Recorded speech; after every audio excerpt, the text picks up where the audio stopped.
Te tuatahi, ko te amorangi ki mua ko te hāpai o Kimuri. We've got a few announcements, but we'll leave those just for now. I'm just temporarily starting our meeting, and there's some kōrero that's going on in-house and amongst us to relieve me of sitting in this chair role, just as to initiate our meeting. Tūkana tu kia koe rā, Uncle, nau nei he kia matatai. Huri mai tēnā, ka tahi ka mihi tatai. And then we'll get into our meeting proper and just sort out the chair. And just for those of you who haven't yet seen, we have an apology from Michelle. Her father-in-law, Sonny, is not too well. One of our kui up in Wairoa, Charles' auntie, she passed away, so it's an apology from Charles today. On our Zoom screen, we have Mike, who's almost allowed to exit MIQ, not quite yet. Oh, I think he's in MIQ. Went to Ahi today, I couldn't help it. Oh, he got back. He's back home, but he's sort of just in a bit of a lock-up situation for now. And then we have Uncle Bill and Katarina, who are zooming in from Wairoa. E tūkana tu kia koe rā, Uncle.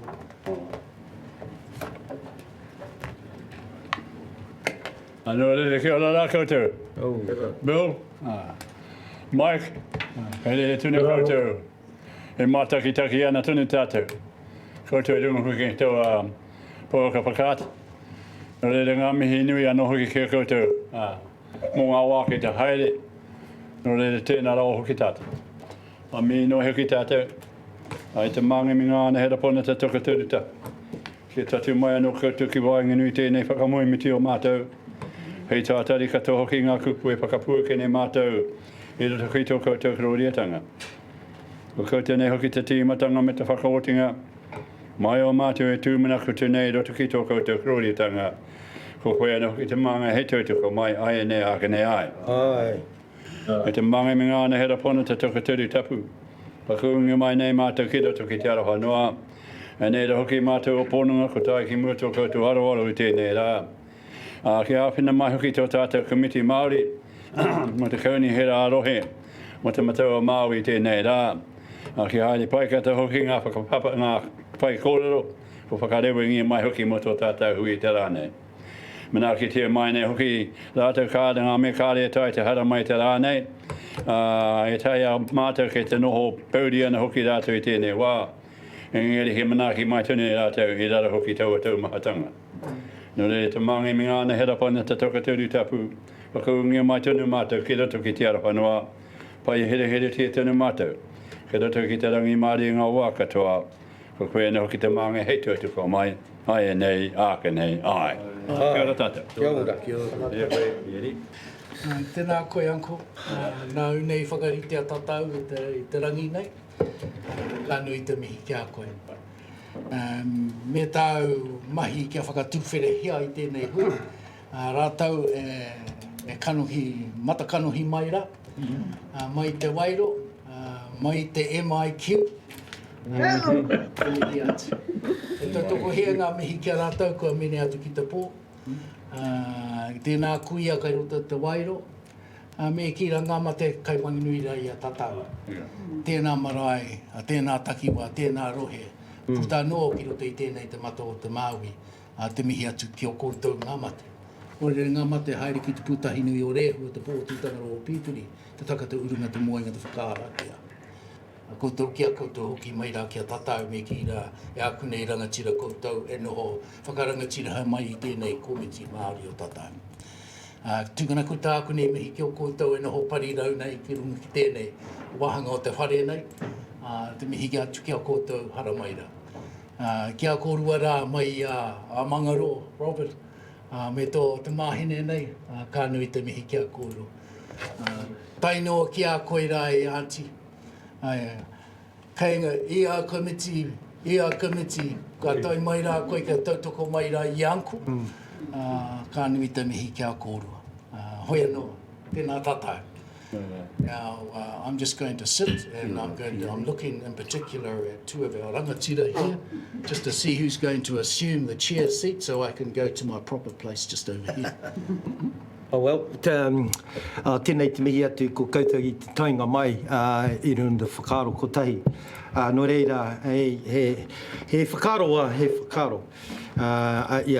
I just have a thought about getting the support to enable our friend Pierre to sort of temporarily vacate the spot at the moment.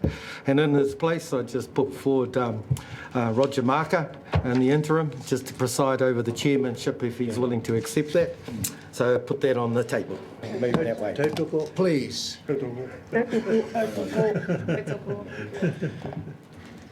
Kei te whakaita, whakatoa, noho ai ki tērā turu. Mā koe tēki mai te mōtini. All those in favour for Dr. Roger Marker to chair our meeting say aye. Aye. And those to the contrary, any abstentions, come on. Kōmana. Ai. Kia ora matua, Roger.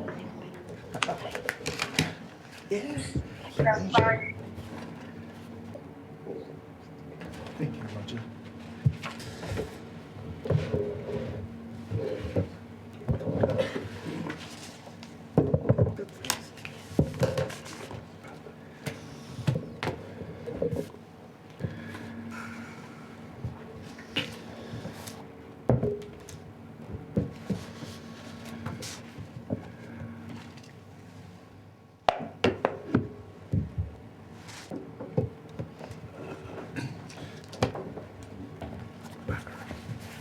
Kia ora tātou.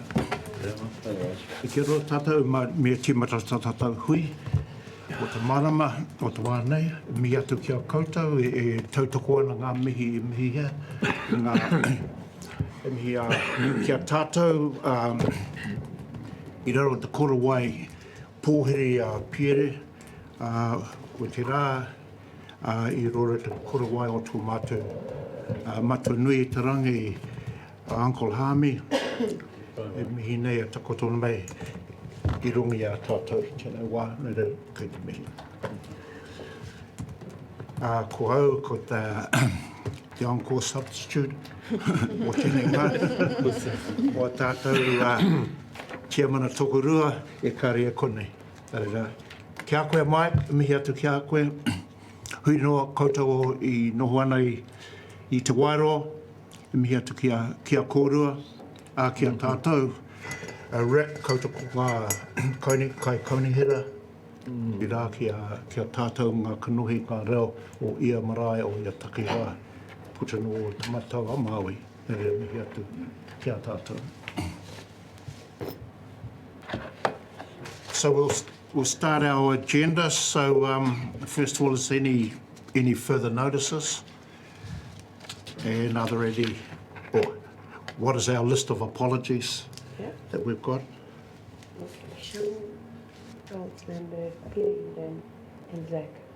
So we've got 4 apologies. Michelle, our co-chair, Charles Lambert, our councillor, Peter Eden, and Zach Makoare. So those were our apologies. We've got the 3 members on Zoom. So would someone like to move that the apologies be accepted? Thank you. Seconded. Thank you. All in favour, please say aye. Aye. Aye. Carried. Conflict of interest. Has anyone got any conflict of interest to declare? Have we got any alternative members None. present? I don't see any. Okay, thank you. Okay, move on to the confirmation of the minutes. I take it they've been read. Would somebody who is present like to move that those minutes be accepted? No.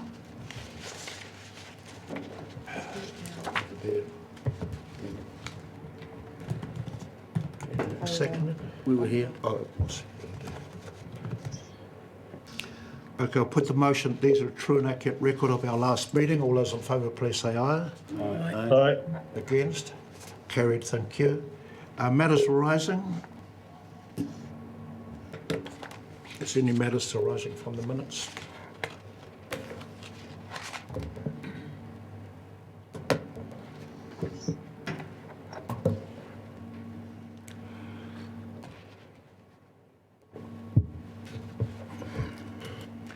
No matters arising. We'll now move on to the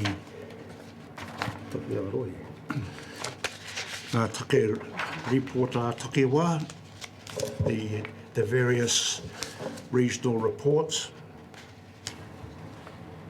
and we'll take it in order that they're there, that they're in print.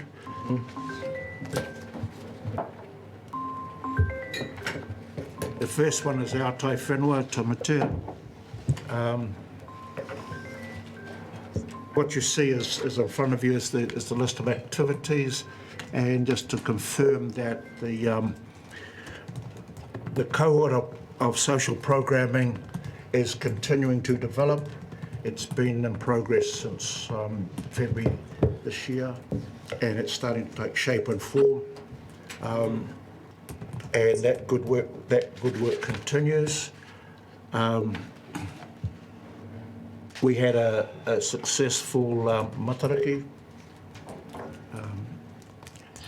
and so everything is progressing quite well there.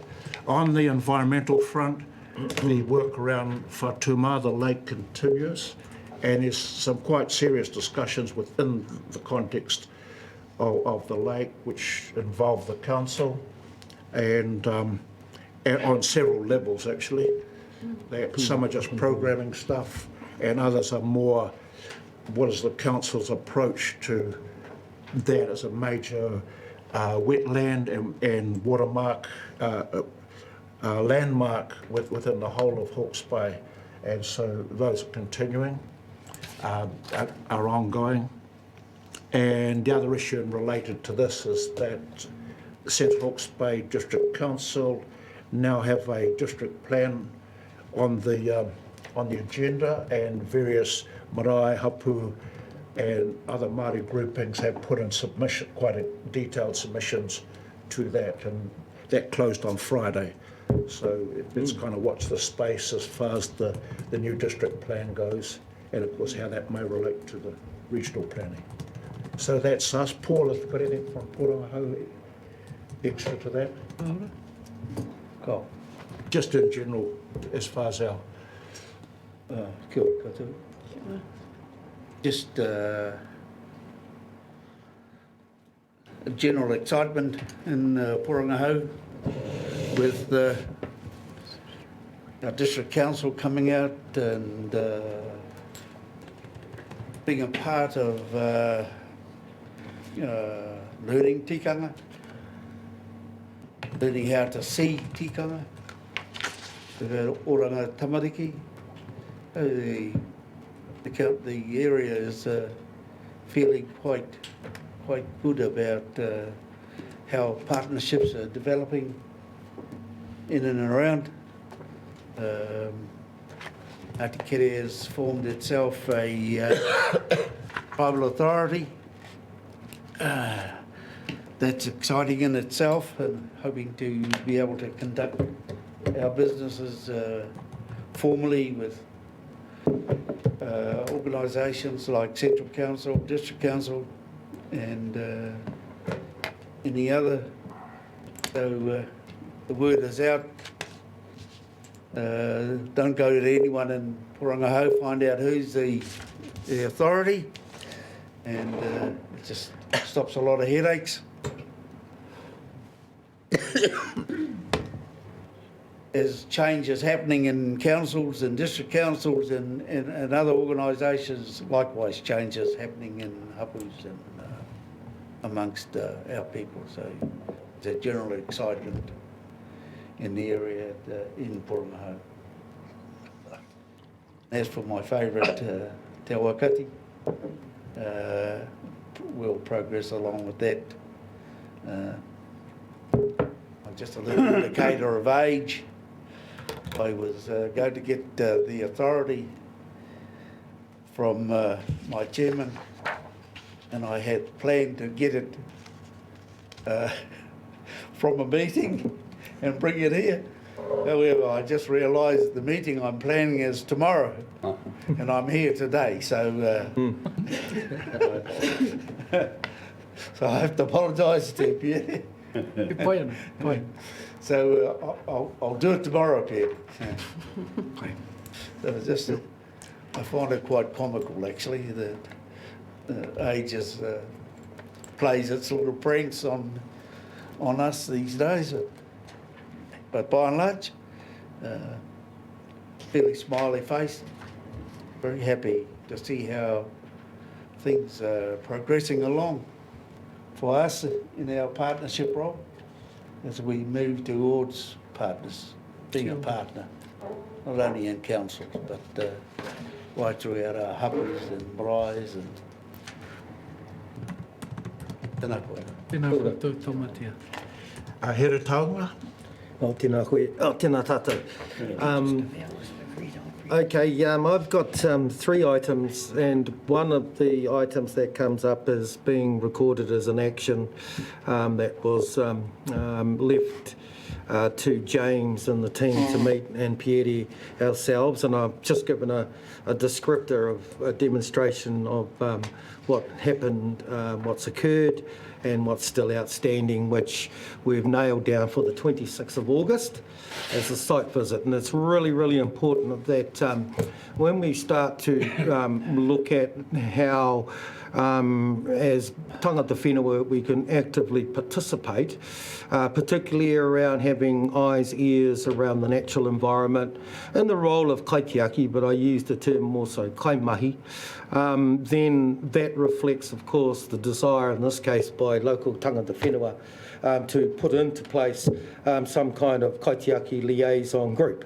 So we'd like to think that we could be more than just an attachment to the consent, global consent, therefore really pushing to be a part of the consent condition insofar as enabling and setting that up, and that we can put hand on heart knowing that, yes, it's got to happen rather than it could turn on or turn off like a switch on the wall.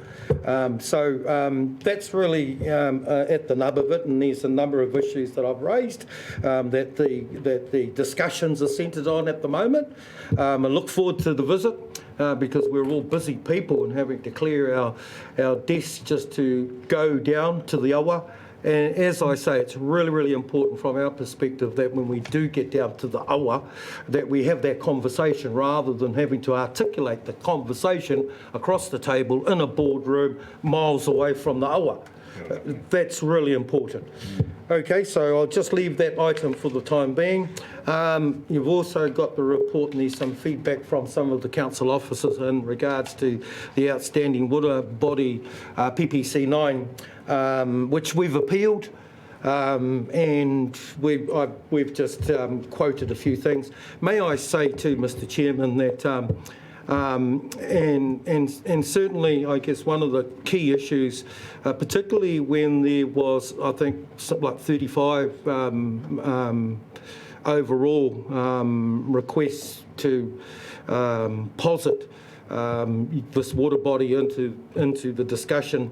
There was an outside influence that we weren't aware of, and it was a streamline kind of to determine which of the waterways. I mean, this is certainly not on the commissioners, who I know that our Roger is a part of, but something that's quite external that came along to basically select that process, and we think that's really odd, because really that decision should be being kind of in train internally, but it is what it is, and we've appealed that, and I've given a little bit of an overview of the sorts of things that we've been pursuing. The key thing for us is that the Eretanga Aquifer be considered that. So we'll just go through the motions of the appeal and the process that's been enacted upon. It's gotten down, it has been received by the is it the Justice Environment Court, and of course, unfortunately these things have to unfold, and we'll be pursuing that. Thirdly, I just want to bring to the table, and I've invited along our whānau, Robert Turner and Jay, his daughter. Robert, and this is with regards to an item that I brought up maybe two meetings ago, requesting access by tangata whenua in their role as kaimahi and as kaitiaki. And I wanted to bring Robert along today because Robert became quite a fixed face, particularly in amongst the tank process that was hosted by our whānau from Rahungi Tarangi at Mangaro, and of course the support that Robert, I know, gets from our mana whenua. Robert sits on the paipai. Robert is actively in and around the neighbourhood in terms of, and he has a great relationship with Ngā Māori too as well. And of course, he becomes our kind of eyes and ears. In fact, he's on my telephone quite a bit, and I'm going, oh no, it's Robert, it's Robert. But no, I just want to acknowledge him and his mahi. And I thought it'd be really useful for us to actually bring these requests, because it could have been referred probably to, you know, the division or the team that monitor and preside over. And there's been a little bit of a change in there, and I'm not up to speed who that was. And so really, I'm bringing in this discussion with an outcome, I hope, because I didn't get any response back from this some months ago as to who I could approach offline out of this meeting. So I brought this to the notice of our members, and I think it's worthwhile having some thought and discussion because there are certain controls that we've got to be mindful of that are the reason why there are locks on the gate. And of course, you know, there's a certain element of the public that don't toe the line when it comes to these sorts of places that end up being rubbish dumps and all sorts of things that we all don't like to happen. Therefore, I'm proposing that in this particular case, and what I'd like to do is bring people along that would like to request a key so that we actually see who they are. And from that determination, clearly, as a part of this committee's understanding and process, but also to engender a little discussion as to what exactly is going on behind that process and how those things are controlled. And I think we've got to respect that. But also the way by which tangata whenua would like to think that they've got access, and certainly that's another set of eyes, another set of ears, and all those sorts of things that can help contribute to the overall controls management that is undertaken by the Hawke's Bay Regional Council. So I posit that there as my last item. I certainly would like a response back, Mr. Chairman. Do you want a response now, or...? Well, someone from council anyway. Chair, perhaps I could give an interim Oh, there's Chris. Mm-hmm.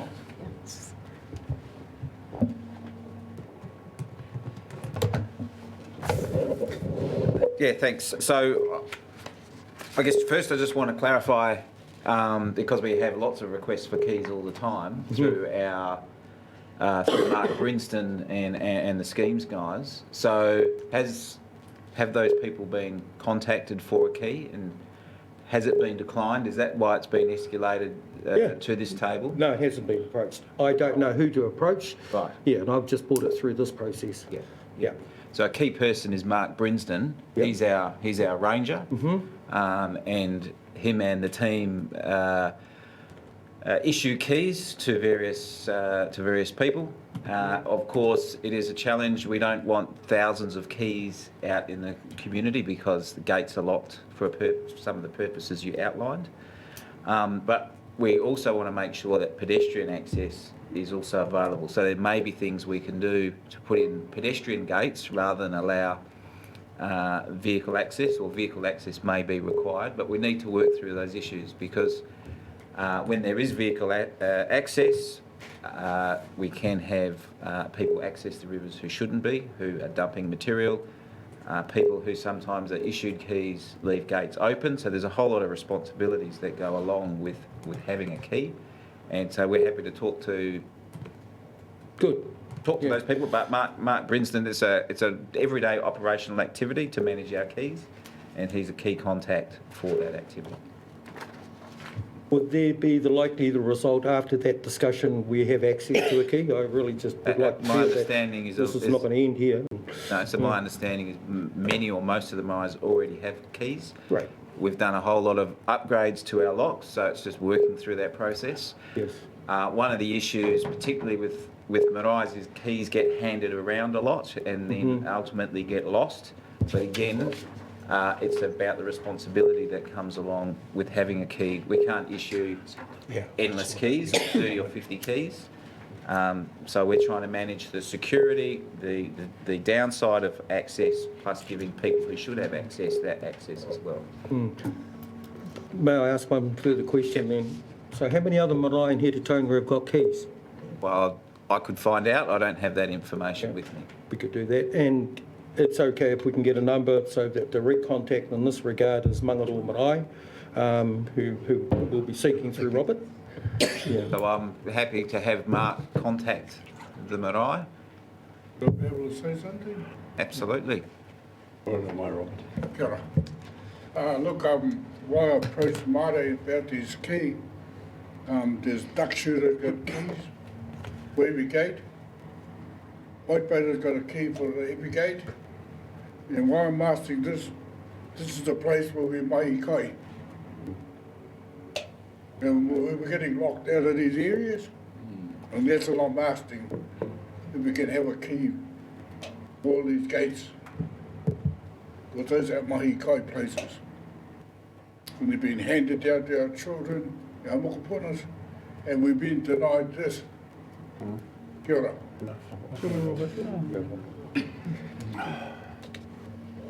I wonder, in the interest of progress, is that this is becoming a detailed, specific thing. If the staff could talk with Here Taonga and the people involved outside the meeting. Offline. Yep. I think from our point of view as the Māori committee, the interest for us is to see that these issues are being dealt with and being dealt with efficiently, and to the satisfaction of our people. But we don't need to get involved in the details of every takiwa and their concerns, because it would take us all day as far as a meeting goes. So thanks for bringing it up like that, because it's a good eye-opener for everyone. Yep. But I just ask if you can continue the detailed discussion separate from the meeting. Thank you. Could I just make one point?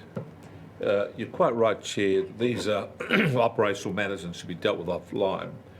What should be discussed here is a general policy position. Yes. Yeah. And so that's what we would, I think, would have. Can we just have some thought given to a general policy position on this? Yeah. And we only ever hear about this when the policy ain't working. Yeah. So I just think it would be the point made in the general thing, people access and the reasons for it is a really important question that we should answer. We should answer it from a policy perspective. So if I could just ask Chris and his team in Pieri to have a think about this, is, could we have a policy and then come up with a paper and say, right, this is how it operates. Everybody knows how it works. Absolutely. Thank you. Kanui tēnā. Aye. Haripo. Well, thanks, Here Taonga. You'll notice on the agenda that the way it's spread out, they've split the reports. And so rather than ask Whanganuorotu and Wairo, we have another one in the middle, if you just see on your paper there. And that is the Marine Cultural Health Program that is there. So I take it that there are people going to address us on that, and then we'll come back to the Ngāra Takiwa. Yes? Okay. Kei a koutou, our Marine Cultural Health Program. Ropu. Excuse me. Tēnā koe TK. Kei a koe. Kia ora. You're on, bro. E tūru kei konei rā.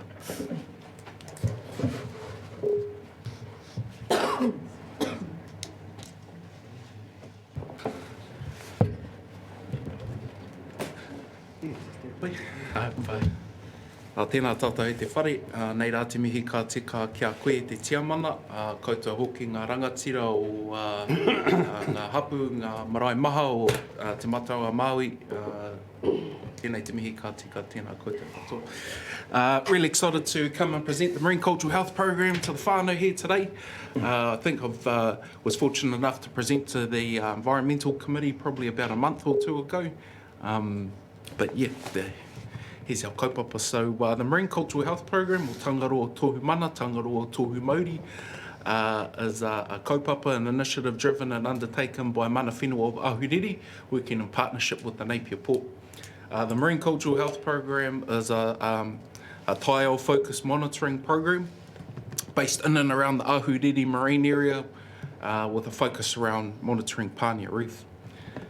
At the core of the Marine Cultural Health Program is a new and innovative cultural monitoring framework that I'll have a bit of a kōrero over. The presentation's kind of broken into 3 parts. Our first few slides will share the journey that we've been on in creating the Marine Cultural Health Program. We'll then have a bit of a kōrero about what the cultural monitoring framework is, and then provide a few examples. If we do have time at the end, then I'll try and move through as quickly as possible. We've got a website as well, which I think is quite cool and interactive, so if we could put a pitch in for that as well, or if we could jump onto that website, that'd be awesome. If there's any pātai as we go along as well, would you like me to answer any pātai at the end or during? Yeah, within if we get into an involved discussion, then we'll have to keep it down. But if it's just a straight out, a short answer type one, by all means. Yeah. So I guess I do have a video on the story of Pānia. It will take about a minute. Kapai. I guess it just lays the foundation of why the Marine Cultural Health Program was needed. So I know some of you know the story, but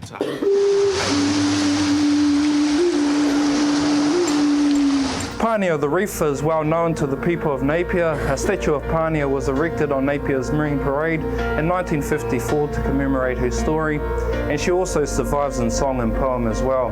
Pānia today is known as a ledge or reef of rock, commonly known as the Napier Breakwater, which is located approximately 4 nautical miles northeast.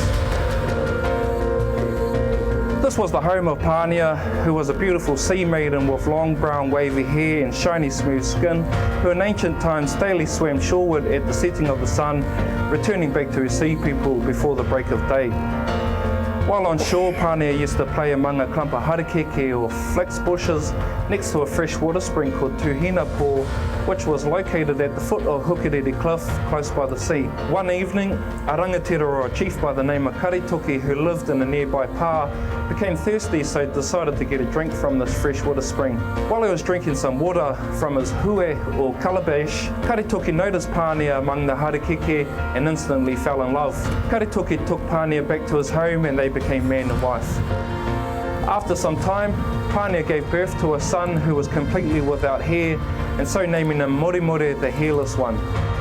After the birth of the son, Karitoki grew increasingly concerned that he may lose his son to the sea people, so he decided to consult a tohunga or an expert priest in the hope of finding a way to keep his son Karitoki and Pānia with him always. This tohunga or expert priest told Karitoki to place cooked food upon Pānia and Morimori while they slept, and by doing so, they will never again return back to the sea. I think it's important to note here that food is important in the Maori culture, and it's not until the kaias had the proper karakia that is then safe to eat. Evidently something must have gone amiss for Pānia have returned back to her sea people, never to return again.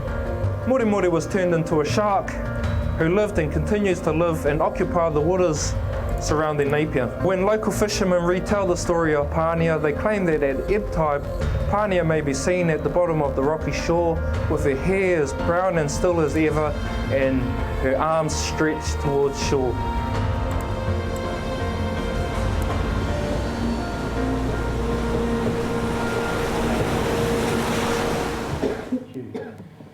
Okay, so the story of Pānia, I'm sure we all know it, but I always enjoy listening to her kōrero. And so she lays at the foundation of why we have the Marine Cultural Health Program, the protection of her. She's obviously whakapapas to mana whenua of Ahuriri area, and she still is a place that provides plentiful kaimoana, kuku, green lip mussels, fat and luscious, along with koura and ika. Yeah. So this is a bit of a timeline of how the Marine Cultural Health Program came to be. And it starts with, I guess, the development of a new wolf called Six Wolf. In 2016, the Napier Port approached Mana Whenua in regards to developing a new wharf. During that process, there was a cultural impact assessment that had been undertaken, and in that it had identified the need for the protection of Pānia Reef, but also a marine cultural health program. Fast forward that the resource consent had been gone through the hearings and was gained. Soon after, role Pautikanga was established, followed by the establishment of a Mana Whenua steering committee.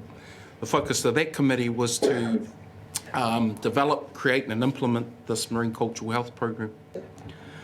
So lots of hui, lots of wānanga, 17 hui, 5 wānanga, 1 hui a hapu, and a launch later, we've launched this program. So the program's been launched almost 3 months ago now at EIT Marae. Really well attended. Oh boy. So this is an overview of the Mana Whenua Steering Committee and the different entities there.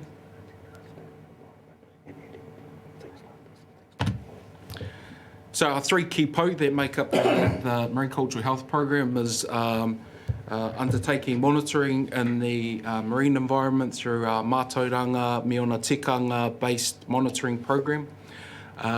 Second po is ensuring the protection and the health of Pānia Reef. And third is working in partnership, Mana Whenua working in partnership with the Napier Port. So those are our 3 key po there. Working alongside the Mana Whenua Steering Committee is a kaimātai moana rōpū, which focuses around supporting the Mana Whenua Steering Committee in developing the framework, developing the program. So a few familiar faces you might recognise there. Here's just a few pictures of the journey that we've been on. So again, lots of hui, been able to go out to Pānia. Some whānau unfortunately hadn't been out to Pānia because you do need a waka or boat out there. Not all of us have that as a bit of a luxury. So te matau a Maui, a waka, took our whānau out there just to go over Pānia. And you can see her on a low tide. She sits about 2 metres below the surface during low tide, and at the deepest parts gets to around about 17 metres. The length of Pānia herself is about 1.5 kilometres long, so she's a big reef. We're also going to be using Te Matau a Maui as a part of the monitoring that will be ongoing for the next few years as well. So the Te Matau will be a key platform for monitoring, and that will enable a lot of whānau to be involved as a part of monitoring as well. Some of the other things that we've been kind of doing alongside creating this program is being engaged as a part of the establishment of a kororā sanctuary, which is a little blue penguin sanctuary. We've got pairs of kororā that are nesting in there at the moment. Fish monitoring that's been undertaken, so every month they go out and count fish in and around where the dredging's happening. Yeah, and I guess a few other initiatives there where we've engaged whānau and going around the estuary with the kororā dog and just trying to find out, you know, how many little blue penguins we have here in Aotearoa. And so now we move into what is the cultural monitoring framework. So we've got a bit of a flash video here to give you an overview on that. The Marine Cultural Health Program is a kaupapa, an initiative driven and undertaken by Mana Whenua of Ahuriri, working in partnership with the Napier Port. The Marine Cultural Health Program is focused on monitoring the marine environment in and around the Ahuriri area, including Pānia Reef. One of the key focuses is engaging Mana Whenua and monitoring the marine environment through our mātauranga Meona tikanga based monitoring program using traditional Maori knowledge. The cultural monitoring framework is made up of 2 po. Mana moana, the well-being health of the marine ecosystems. Mana tangata, the strength of tangata whenua to tangaroa the marine environment. Connected to each po are a number of tohu matua and tohu whaiti. The health of each tohu whaiti are assessed through specific qualitative and quantitative measures called pātai eninga, which provides the health of each tohu whaiti, each tohu matua, each po, and the overall well-being and health of our marine environment. Take a look at our website. It's informative and packed with heaps of information and interactive kaupapa regarding our marine cultural health program. So a bit of a high level view of how the framework's made up. So we've got two po, which represent an overall health of one side being the moana, so the health and well-being of the moana, and then the other po representing the overall health of connection of mana whenua to the marine environment. So those are our two key things that we're trying to monitor in a holistic way to provide an overall health. Connected to each of the po, their own what we call wahanga matua, and they represent key indicators.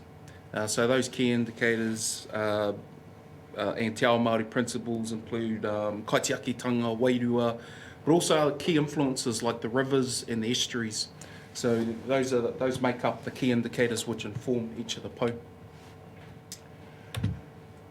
Just taking a little step back, this was version 1. So when we looked across the motu when first developing the program, we looked across and had tried to find if there was anyone else doing something in the marine environment for cultural monitoring. We know that there's a lot of kaupapa happening in the freshwater space. We've got our whānau and here taunga that have developed an awesome framework. We've got the CIAs with Gail Tipa, we've got the Maori Omata, the Maori Compass. And so what we were able to do was look across all of these programs and then bring together something that was quite unique and then fitted what we were trying to design. So we knew we wanted to have two po, one representing the health of the moana, one representing the health of the connection of mana whenua to the moana.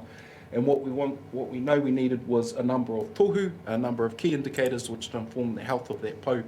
And then sub-indicators represented by the Ks that made up and inform the health of each of those tohu, those Ts. So that have kind of cascade and come together to form overall health. So that was kind of stage 1. And now we've got into the framework that we've developed today. We've got lots of different layers. So in this example, we've obviously got our po, which represents the overall health. And then this one reflects the connection of mana whenua to the moana. We've got our tohu matua. Sorry, just stand up. We've got our tohu matua, which represent those key indicators like whakapapa, wairua, tikanga. And so what informs each of this layer, or each of these tohu, of what we call tohu whaiti, our sub-indicators. Those sub-indicators represent the most highly valued or the most key representative species of the connected tohu. So in this example here, we've got our mahinga kai tohu, which is obviously representative of our different kai species, our kai moana species. And so whānau selected these key indicator species to represent mahinga kai tohu.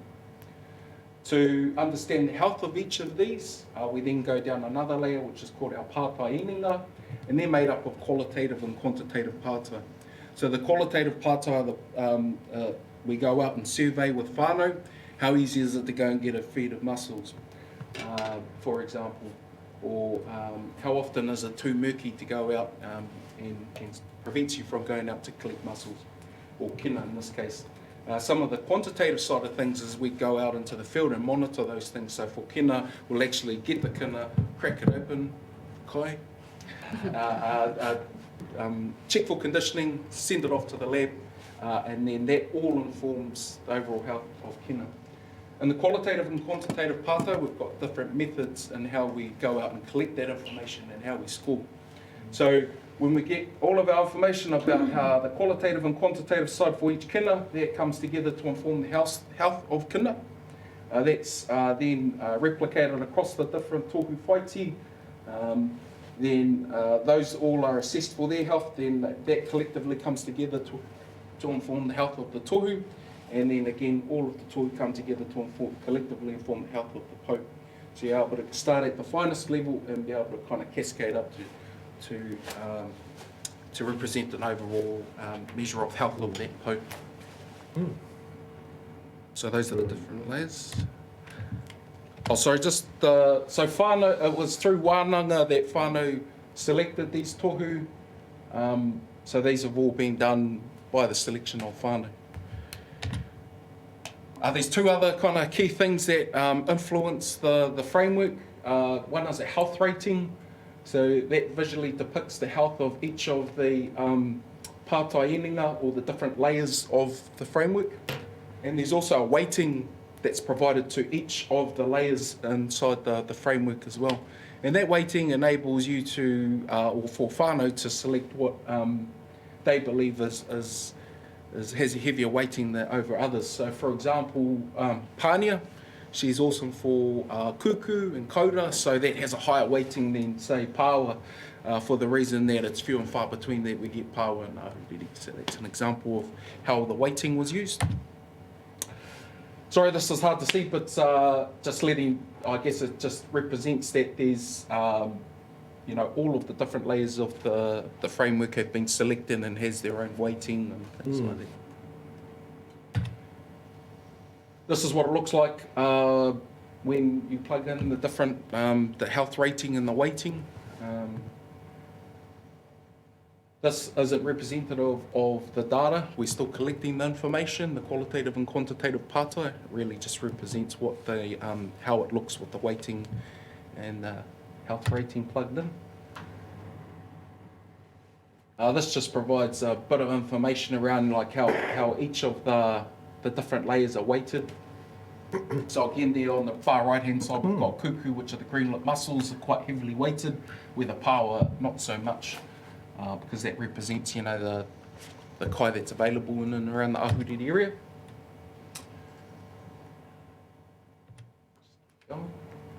Sorry, this is hard to see. There's a lot going on here, but at our different layers, if we remember our 4 different layers, we've got our pou, we've got our tohu matua with our key indicators, we've got our sub-indicators here, and then again at our finest layer, we've got our qualitative and quantitative measures. So at that level, we have been able to provide detail around how we go out and measure, and then once we get that information, how we score it on a 0 to 10 scale.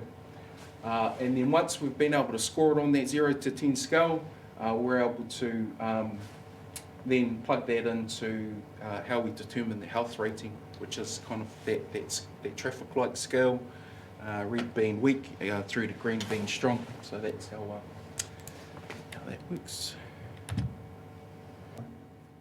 The survey tools that we have available, so it's all through a software called Esri, ArcGIS.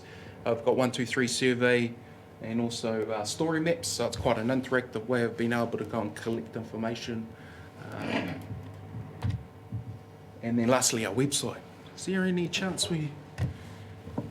Do you want to show the website? Yes, please, if that's okay. Yeah.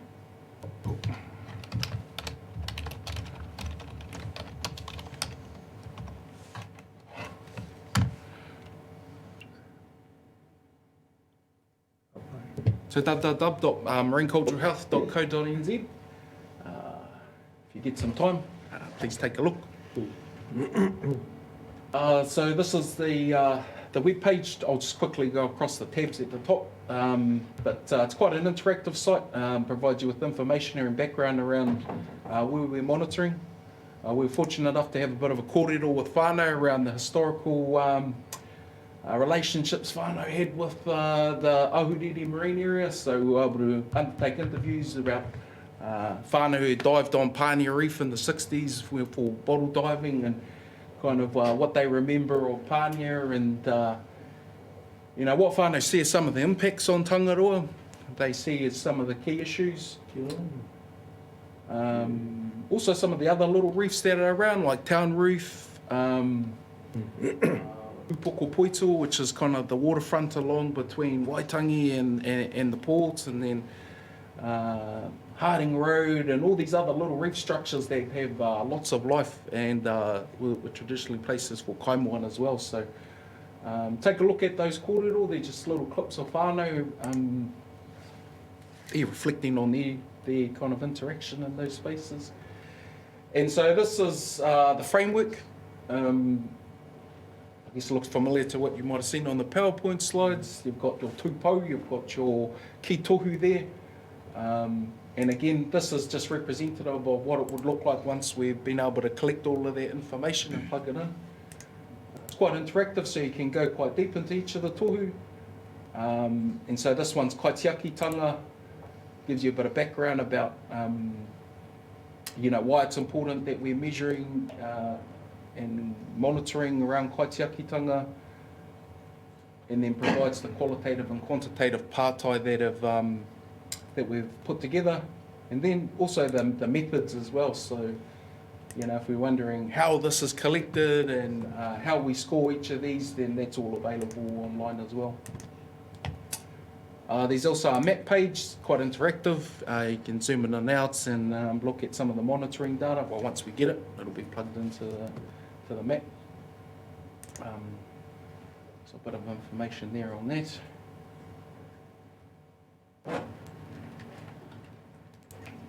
There's also a 3D map of Pānia on there, so if we haven't been able to see how Pānia looks underwater, you can kind of take a look at that.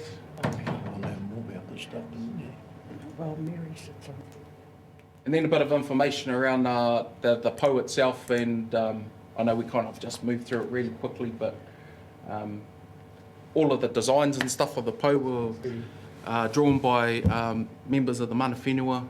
So awesome. Yeah. That's us. That's our marine cultural health program. So kia ora. Bye. Kia ora. Okay. This is not a pārtai, but mihi atu kia Ngāti ngā hapu o Ahuriri. Kia te kaupapa whakairo e pāna me ki a ngā tohu a kairoto tangaro a te monanui a kiwa. Me ki era ngā me pai, era ngā me keitehea. So this is just an acknowledgement to the framework, and it's very, very unique. And I just think it's complementary to both matauranga Māori and also Western science. And of course, this is a true example where those two things meet in determining with a measure, a number on certain tohu and indicators that provide us at least some insight, trends, and you're having to contain this database. What I really love about it too as well is that you've taken the whānau on the journey over that 2016 period. You've imbued the local uniqueness with our own hitori, pakiwaitara, and it's been imbued both in terms of not only science and its contribution, but also education in terms of those that can now say, wow, here's a storyline. Here's now, and it's never been there for a number of decades, I might add. And here we are arriving at this point in time where we've combined those two elements in terms of ongoing education for general population, community at large, in terms of giving the uniqueness of the focus, particularly out here on our tipuna Pānia, and of course the relationship. So it's fantastic, and I'm sure that you're gaining new learnings that emerge in amongst the scenario, as we all do in this space, because we're creating something that's not there, that's new. And so it brings together those particular contrasts. So that's all I want to just acknowledge this, Mr. Chairman, this presentation this morning. Ātāhua.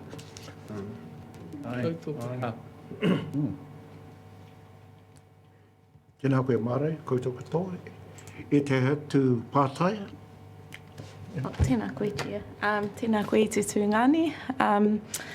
Just a pātai, because this was born out of consent conditions, the ability to undergo this program. And say if, in the future, with future consents being granted and wanting a cultural health program as part of those consents, could you tell us about the enormity of building this program and all the hui? You talked about all the hui and mana whenua. Can you give us a bit of a picture of how much mahi it actually takes to produce something like this? Yeah, kia ora te tuahine, thanks for your pātai.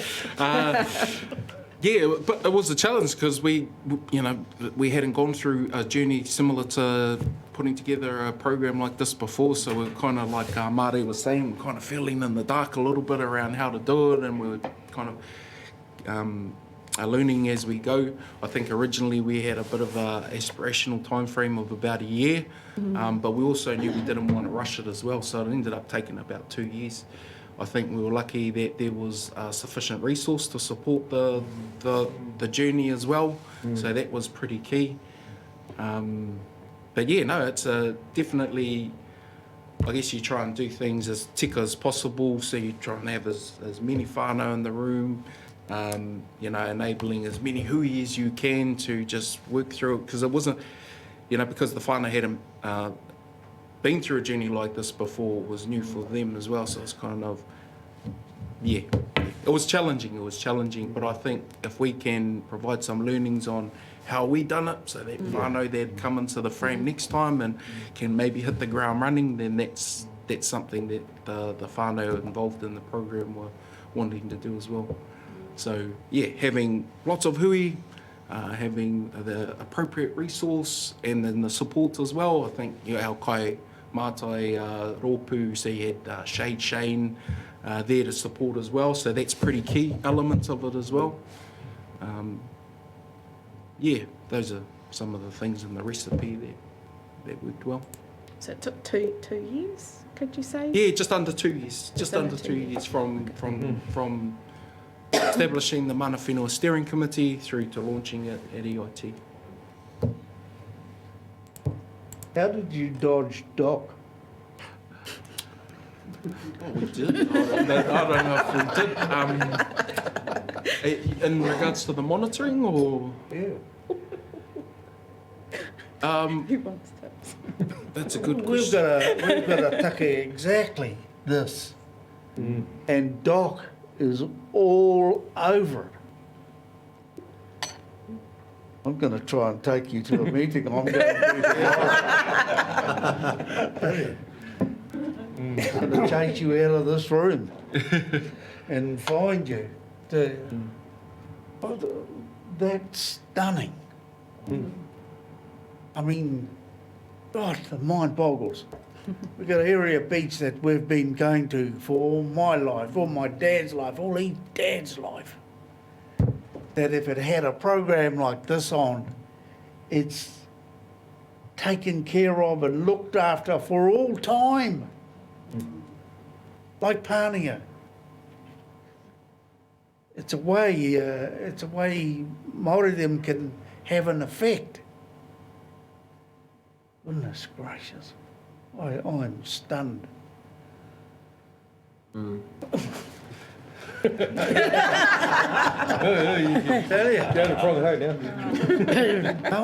We're having a meeting tomorrow with Doc at Kaungana, and I want you.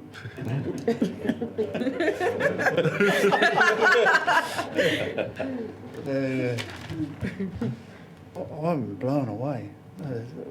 Everything we're trying to do was contained in that website. Everything.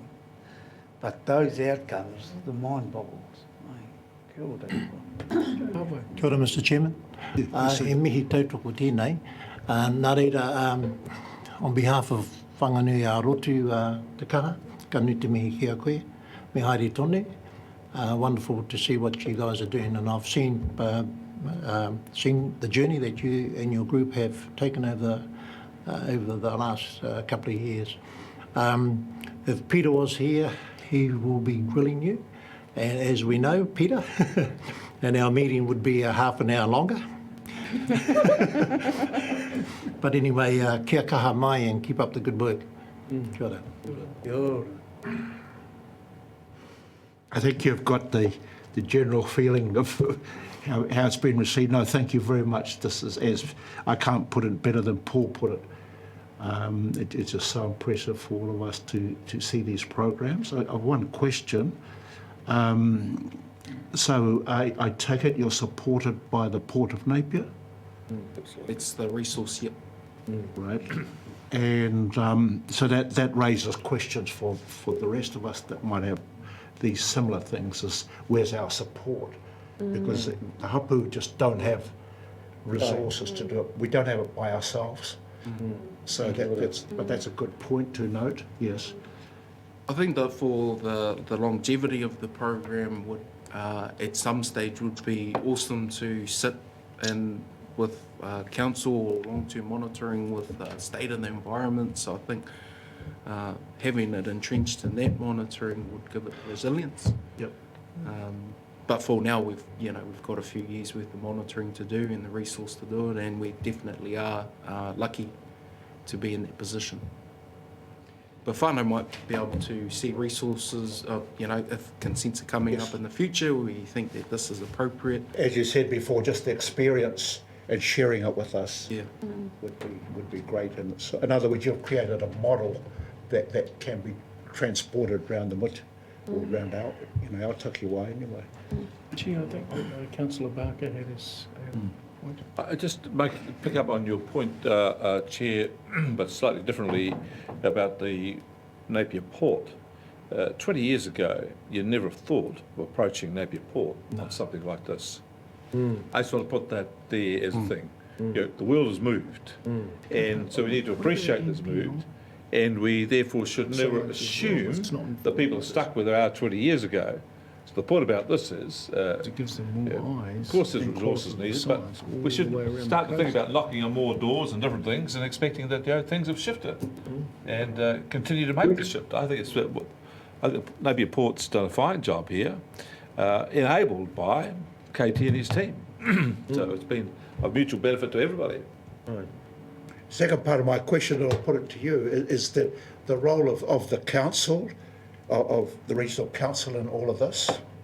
Like you have a commercial industrial group like the port, and you have mana whenua working together, and obviously this council plays a role in that somewhere. Well, the port is an independent company. Accepting that part of it. An independent board, but they're always mindful of what their shareholders think. So that's sort of its influence of it. People always think of things about hard influence, but I actually think the most powerful actually is soft influence. These are things that attitudes change, are the soft things that have the greatest power and effect. And so, of course, the council is leading on that as much as it can. We expect others to do similar. Chair, I was just making a point with Te Kaha, and it was only in 2012, I think, when Ministry of Fisheries actually merged in to become part of MPI, and this is a huge part of what their role is about. And one could imagine that if they were prepared to actually look seriously at this framework, it could be something that could cover our entire coastline, supplementary to what their role is. Just through the chair back to Rick, there is a marine and coastal arm in regional council, which I'm on. My goodness, they're hard into all the scientific work now. This would embrace Exactly. beautifully. Exactly. I was just trying to find out who the contact is. Chair, can I suggest that this could be a longer discussion, but perhaps a separate discussion? Obviously, it's raised lots of interest, and this is not the end of the discussion. So, kei te mihi ki a koe, mō tēnei.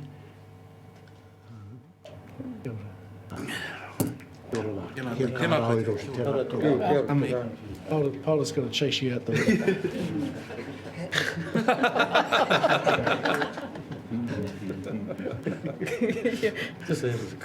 Yes, ma'am. Thank you. When do we take a break? In an hour. Okay. Okay, I'll just get a cues from here. So we'll continue with our reports and invite Whanganui Oro to talk to us about their report. Can we just get a moving second after this? Sorry? A mover and a second. You need to, we need to receive TK's report. So it's moved, seconded. All those in favour, please say aye. Aye. Against? Carried, thank you. Aye, whanganui arotu. Kia ora no tātou. E te kōta nākau ko hui mai nei e runga te kaupapa tēnei rangi. Nā reira e rauranga tira mai, kui mai, koro mai, ko hui mai nei ka nui te mihi, ka nui te arawa kia koutou i tēnei wā. Tēnā koe e te pāpā.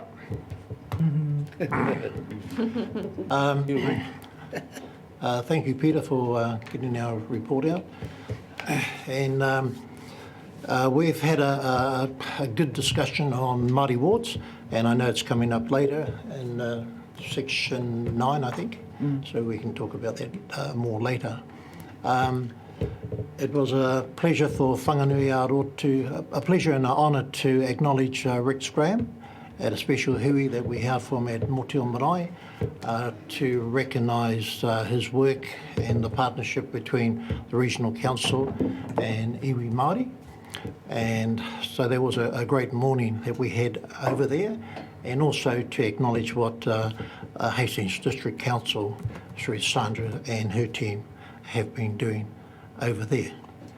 Our members have been involved with a lot of hui, of course, with the Mohaka plan change, having hui with Te Whare Toa, Pahuwera and Iwi, Māori, Land Trusts, etc. A lot of our marae restoration projects in Ahuriri are progressing extremely well. We were fortunate to have the Finance Minister, Grant Robinson, here the last week or two ago, and to talk to especially talk to our Māori businesses, and to talk about the budget and what it could do for iwi Māori. Of course, members have been involved with the Upper Mohaka Te Matai Trust that's partnered with Ahi Manawa Holdings Limited, and working with our rangatahi at Taradale High School, working with the New Zealand Air Force on environment projects, etc. And just moving on a wee bit further, and some of the action plans that we want to see where we go with this is the Hawke's Bay Regional Council are able to support tangata kaitiaki projects, water conservation order, Ngāri Roro, etc. Update conservation order and positions with Hawke's Bay Regional Council upper catchment, three waters, recent hui, and government identified steps moving engagement with mana whenua and building towards working through processes to achieve Māori aspirations. And of course, to see where we are with Three Waters and partnership with iwi Māori. Of course, we have a concern with what kind of support our Hawke's Bay Māori tourism is or can be receiving from the Regional Council. Would you like to just add something? Just that on our monitoring of our kaimona, I think after seeing Te Kaha's presentation, that I think we pretty much know that monitoring on our kaimona is pretty much in good hands for our future of us for Māori. So I think so that pretty much covered how we see the monitoring for our kaimona. Yeah, kia ora. Kia ora, Rosie. Tēnā koe. Tēnā koe, Mr. Chair.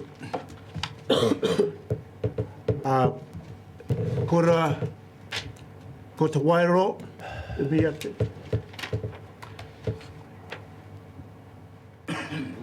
Kia ora, kia ora Katarina here. Just going to share my page. Hope this will turn up. One moment. Okay.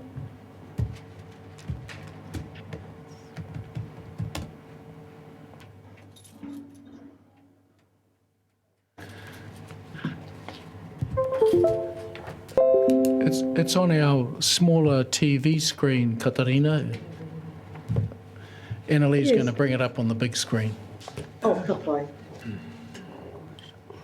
Thank you.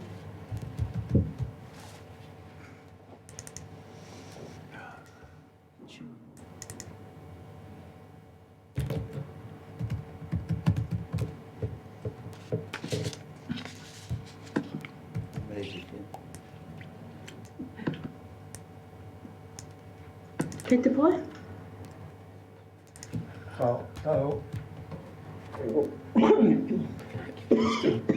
I'll be controlling the, you just tell me when to click, but we've got the first slide up, which is Wairoa Report, August 2021. Kia ora, mai te Wairoa, hoku horenga mātangi rau. This is a combined report of both Michelle McElroy on behalf of Kahununu Executive and the Wairoa Tai Whenua, that's myself and Matuka Bill. So we've had a busy June, July, August. Of course, everything we do around here is for Te Wairoa, and so a lot of these pictures have been taken from the Wairoa Awa Restoration Facebook page, where we spend a lot of time advocating for citizen scientists. So our whole board turned up to the Fishhook Summit, the Kahununu Puta Ki Tai annual event. Fantastic. We also had the opportunity to see the Te Kaha's presentation. Fabulous there, Te Kaha. I can't wait to see that rolled out in Aotearoa as well. I think I hung out with Te Kaha for about 10 minutes, questioning him about a few things. What a great presentation today. Next slide, please. So at the moment, people are talking about water extraction as the ability to utilise Māori land uses, different types of Māori land uses. It's questionable at the moment because some of the plans require more water, and so there's a lot of conversations going on around Wairoa around well, how about alternatives not using water, how about kai Māori compared to apples, prefer to have apples over cows. So that conversation's going to go on, and that's what's happening in Te Wairoa at the moment. Next slide, please. And so I think this is us a little bit cheeky, saying yes, money comes around and goes around, but the responsibility to the awa is forever. Next slide, please. So that's our Kura Kaupapa Māori and Te Aho School that continue to support our planting projects around Te Wairoa. And the next slide, please. Oh, that might be empty. I was probably meant to put another slide in there. It's the next one. So in June we took part. Thank you to Daniel Fake from the from the Hawke's Bay Regional Council, who gifted us this awesome DNA pack, and we went up to Maru Rapids and took the DNA, and it confirms the DNA confirms that there's long fin and short fin tuna, along with a whole lot of pest varieties.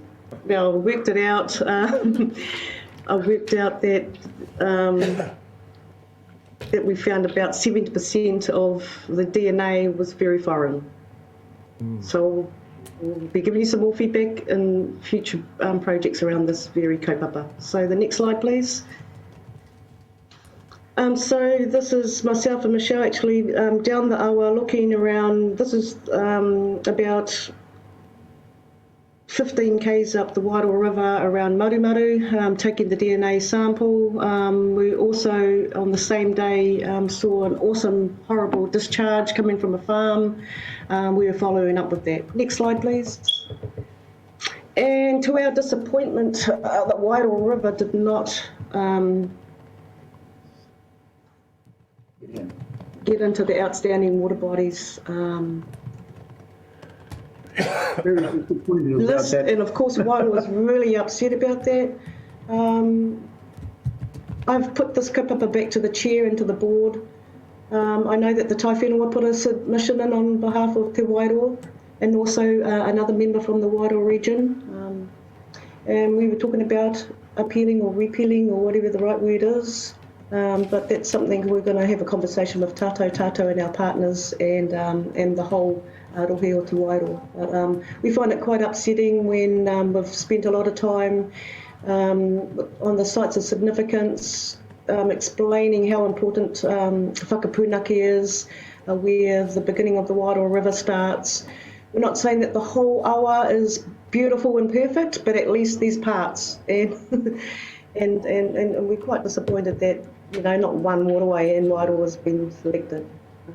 So next slide, please. This is the Wairo Ski Club. It's got permanent signage up at the ski club, basically unswimmable area for quite a long time. So that's a monitoring site for either for the Hawke's Bay Regional Council, but also the locals use it as a monitoring place to monitor for swimming too. So the next slide, please. And again, this is what it looks like ramped up. It's long-term degrade. So and often the water quality readings really exceed the limits. Next slide, please. And we're lucky to receive our 1,000th winner of the Wairo Awa Restoration Project team Facebook page, and we took prizes of plants out to Frasertown to our winner and gifted some tohu tamariki, and that's just us saying thank you to our community and always engaging with our community. And that's 1,000 likes. It's now 1,500 and we have over 2,000 followers. Hai Ao Wānanga continues in Wairo, and this wānanga was about whakapapa and our connections to kahununutanga and takitumutanga and hinamihitanga. And this was held on the 4th of the 7th, and Hinamihi are holding a series of wānanga around Wairo, and not only for themselves but for the greater Wairo. So ngā mihi kia Hinamihi. And that's thanks to DIA, Department of Internal Affairs, and the Matauranga Māori Fund. I recommend you apply for that fund, anything Matauranga Māori. Next slide, please. And this is just a little look of the inside of some of the participants of the wānanga, young and old, intergenerational. We had Hera Huata as our tutor for the day, talking about whakapapa. And later on in the day, in the evening, I took the water testing and put some fight nets out on the river, just to give a bit of an assessment on the awa, on their mahinga kai. Next slide, please. Looks better up there. And this is one of the slides that we were using over the time. This is Hera's mahi. This is our breakdown of Rangi and Papa and how the teachings are coming across. That's just one slide. Next slide, please. And we attended this RMA reform. I'm sorry I couldn't slip a picture in there, but that was Department of Ministry for the Environment came to talk about RMA reforms and also climate change. So we had a Zoom meeting at Tātou on that date, the 16th, the 7th. The next one, thank you. And also both Michelle and myself and quite a number, maybe Waka Ama, and a few other members of Te Wairo, Yacht Club, the Kurakapa Māoris got to turn up as well. So this is our annual yearly liaison group meeting. Next time we'd like to see the slides earlier because it's just a whole lot of technical jargon going on. We never got a site visit, which we would like next time. EPCA will be looking for a consent again, so we'll be working with them. Mana Whenua will be working with them. We'll also put our hand up. We talk about Te Mana o Te Wai, any Maori monitoring, how's the status of the tuna and the species, when was the last benthic survey. So those are some of the kind of notes and things that we might have mentioned at the time. Also, when there is an incident, the 0800 number, so our page, the Wairo Awa Restoration page, we put the pollution phone number up on our Facebook page. And also the Tai Whenua, I've asked the board if we could put that in large writing on our page, on our windows, out so that it's open so people can see if there's an odour, or if there's a discharge, or if there's something happening down the awa, they can call 0800 pollution hotline at HBRIC. So next slide, please. And we've got some planting in. Woo, I know it might be a little bit late, but we got some planting in at the calling of Ngāti Pāho Wera. Thank you, Teresa Thornton, and Cookie Greenma. So we went to Roto Naio and planted all 600 plants, and then went back the following week and did some more. So that's just a little look at some of our volunteers that turned up. So a group of us from Wairoa went out there to Mohaka to tautoko or Putere to tautoko our whānau over there. The next slide. We got to meet and get in front of Kiritapu Allen, our Minister for Conservation, and one of the first things we said politely was, oh my God, our wetlands are quite munted, what are you going to do for us? So she put us on to the regional manager, which is our lovely lady, is it Miss Smith? Yes, and so we're engaging with DOC at the moment to look at how they can help us along with the Matangiro Reserves Board and Wairoa around all the reserves that DOC used to manage. So that was an excellent kōrero. It was in Te Tairāwhiti. She did say, I need to come to Wairoa and we'd like to fly her around and show us our rohe. So in time to come, we will do that.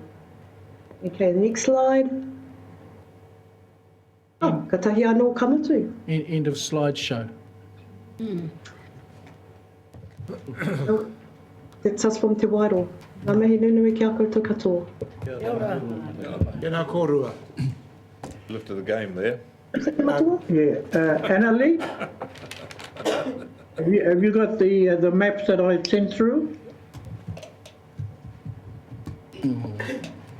Matua Bill also has a little contribution to something that's happened or occurred out at Mahia, and he's going to talk to it. He's sent through a document.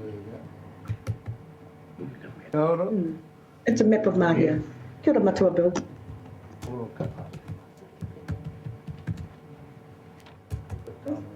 Have you got it there? Can you all see it? Yes, we can, Uncle Bill. Okay, is that the big one, Annalie? Yes. Right, okay. Just hold it there. That one there is the Mai Tai Tai areas for all of you that can see it. And that when you go there to die for kaimona, you got to get a permit from the people that live around there and are holding the books for the MPI. Okay, that's all that area. Now the small one, I just let you know they got to get there. Okay, now you see there where it says the Opatama Beach, go to the left, and that's our mussel bed from that the river there right to the Waikokopu. And that is going through now for a no-take area.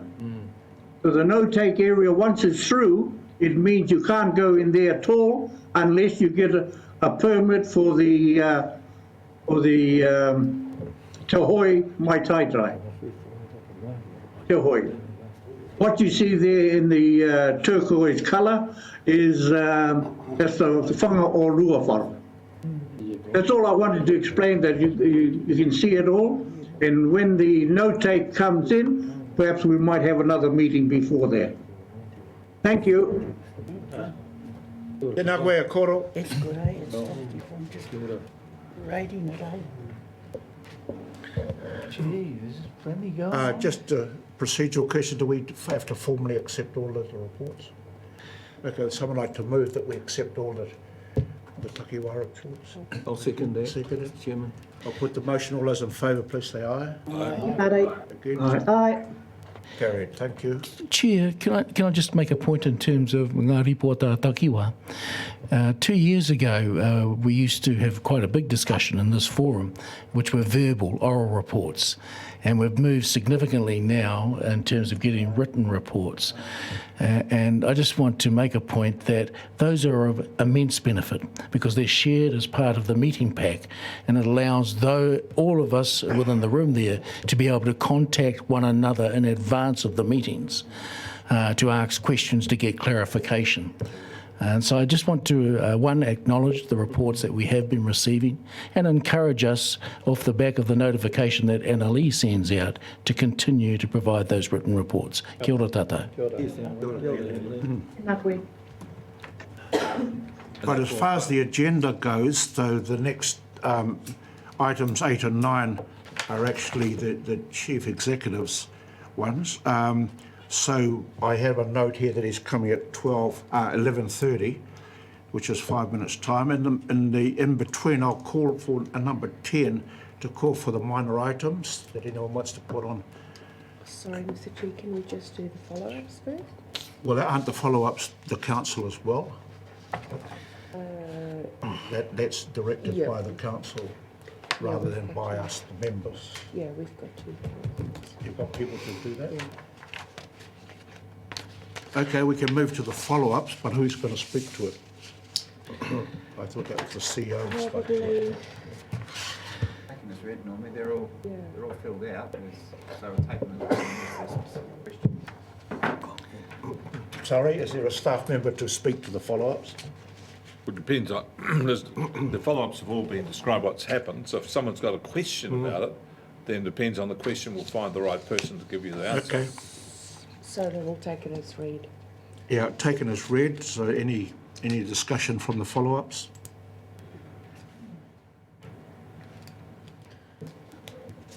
Mr. Chair. Kia ora, Chair. Kia ora, Chair.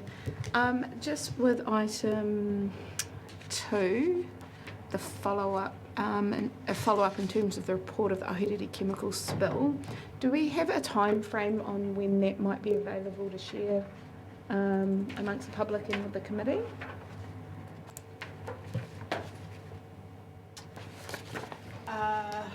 Through you, Chair. Sorry, I'll come to the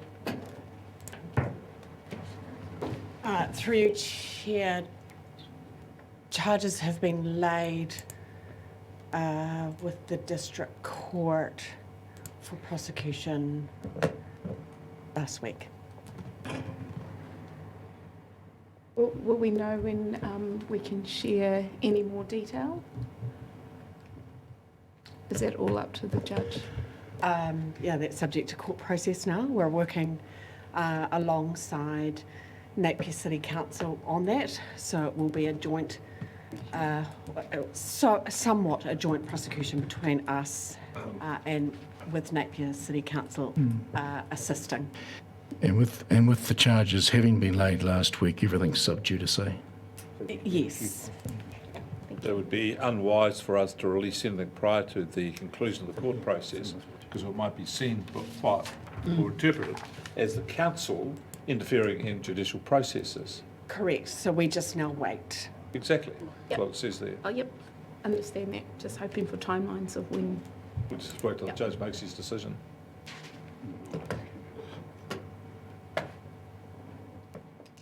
Kia ora, Mr. Chairman, number 7. Kia ora, Mike. Clive Brother.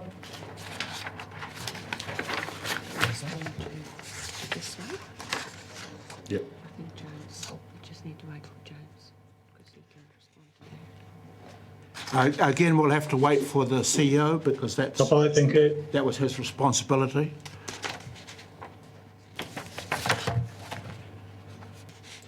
May I just go back, there is going to be, if I can, yes, it is item 12, which comes to discuss the Hawke's Bay Regional Council representation. Yeah. I imagine there will be some follow-up and conversation. I'll leave it at that point. I thought it may have applied as a minor item, but it will come out on that. No, it's coming out as an agenda item, yeah. Could I just take you back to item 7, Chair? The way it reads to me is that we are waiting for, we've made an inquiry of the New Zealand Geographic Board and currently awaiting their advice. So when we get their advice from the Geographic Board, this will be then shared with the committee. Yep. So we just have to wait for the Geographic Board. Mike, does that satisfy your question? The Oh, yeah, I think from- we're always waiting on the geographical board. Yep. It's just where that's got to. I think James will give us an update along on those lines. So, yep, happy.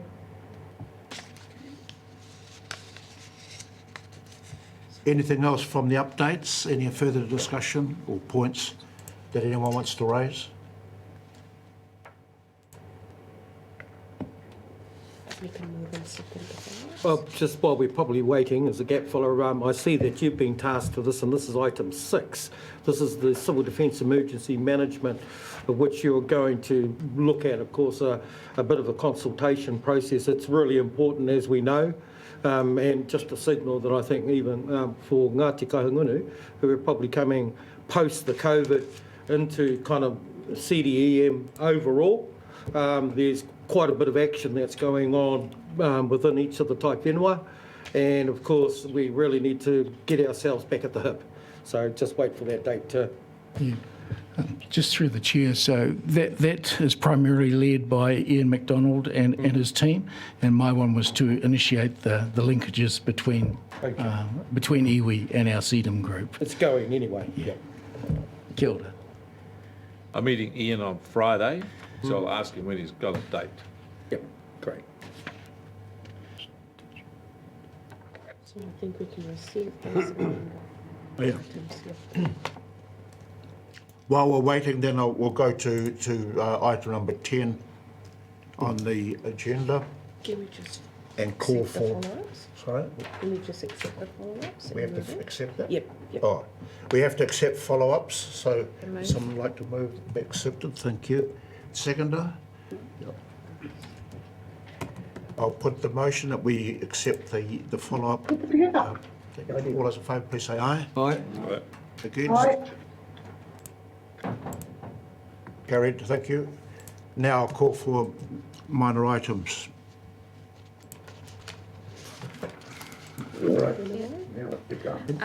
Local Government New Zealand Te Maruata Hui. Thank you. What's it? LGNZ Te Maruata Hui.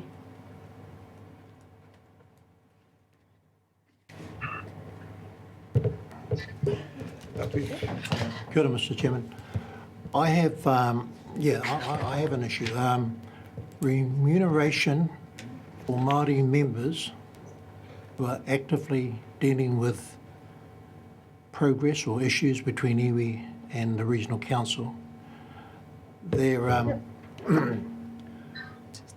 we come to these huis once every... Yeah, we're just calling for the item at this stage. Oh, right. We'll have the discussion later. Okay, well, that's Yeah. fine, yeah. So, we've got... Yeah, Yeah, we've got okay, one. thank you. So, yeah, so we can just continue. So Leanne said, Mr Chair, that she can come down and do this while we wait for the chairman to come down. So we can go to item 12. Okay, we can go to item 12. Leanne is on the way down.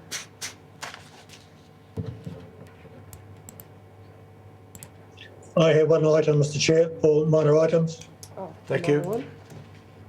It's in regards to resourcing of mana whenua. It's a conversation that's been happening for over a little bit of time. I just want to raise it again, thank you.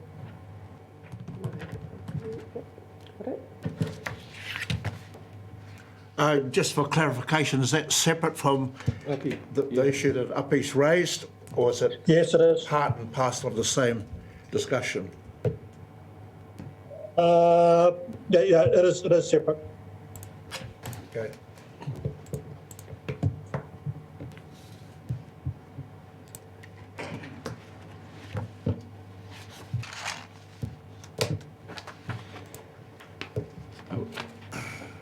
Chair, are we moving to decision item 12?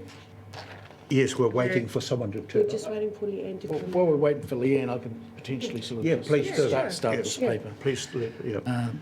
So the paper, as you have had it in your pack, has suffered a slight amendment in the recommendations block, which is on the last page. What Annalee's going to do is she's going to put up the recommendations up on the screen up here so we can see them. We apologise that the recommendations that were in the paper in your pack were not the right ones and don't relate to the content of the paper. So our apology for that. The new ones will be put up here. So this is a continuing discussion around Māori constituencies. It commenced some time back, and there have been milestone points. Oh, come in, Leanne. I just started us off. I've indicated that the recommendations have changed from the paper that was in the pack, and I was just getting into describing an overarching picture in terms of this. It's a bit of a journey that won't conclude until the end of this year and potentially into the 2022 year, and we're at a particular stage in that journey. Shall I hand over to you now?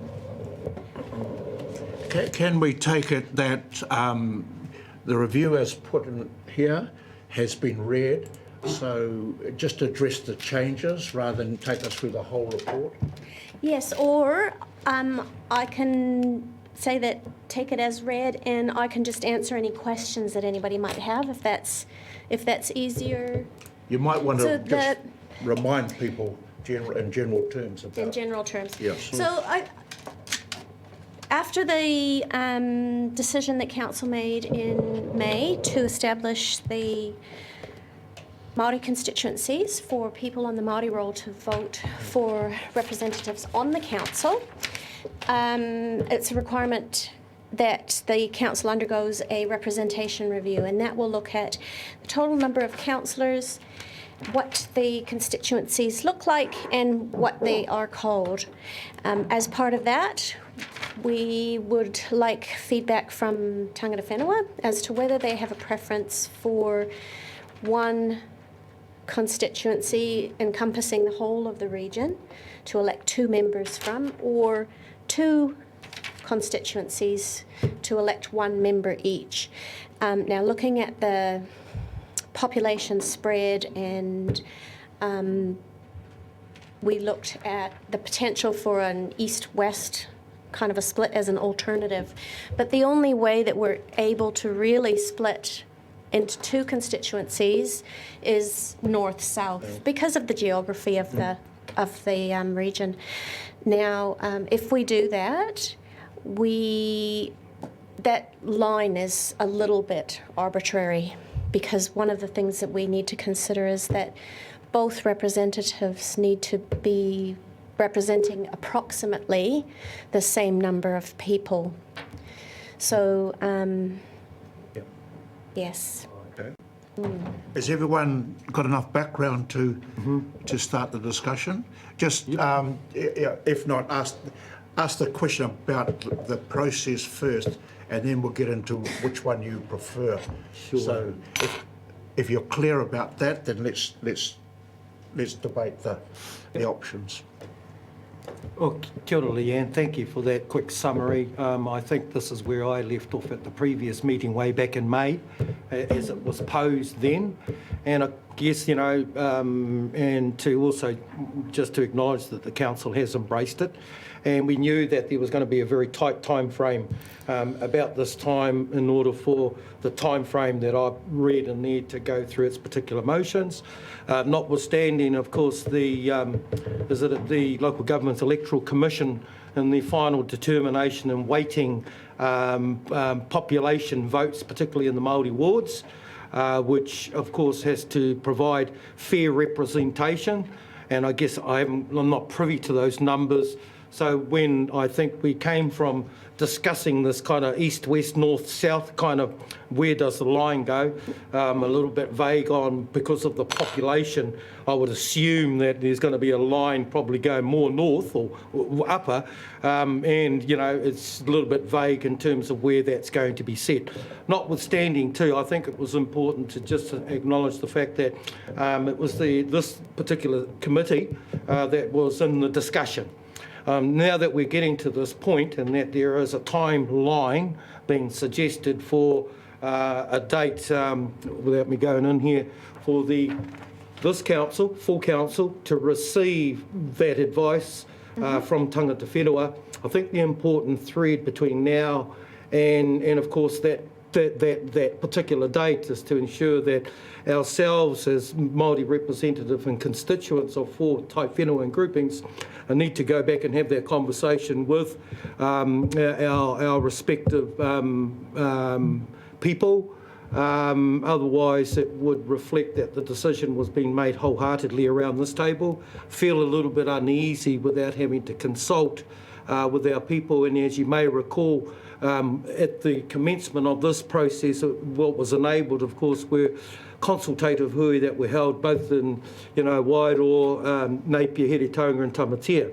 I would think that that's probably at best, and it's within the short time frame, but it's very doable, that we now consider that as an item around this table to ensure that, one, our people are being very clearly communicated insofar as what the thinking is around.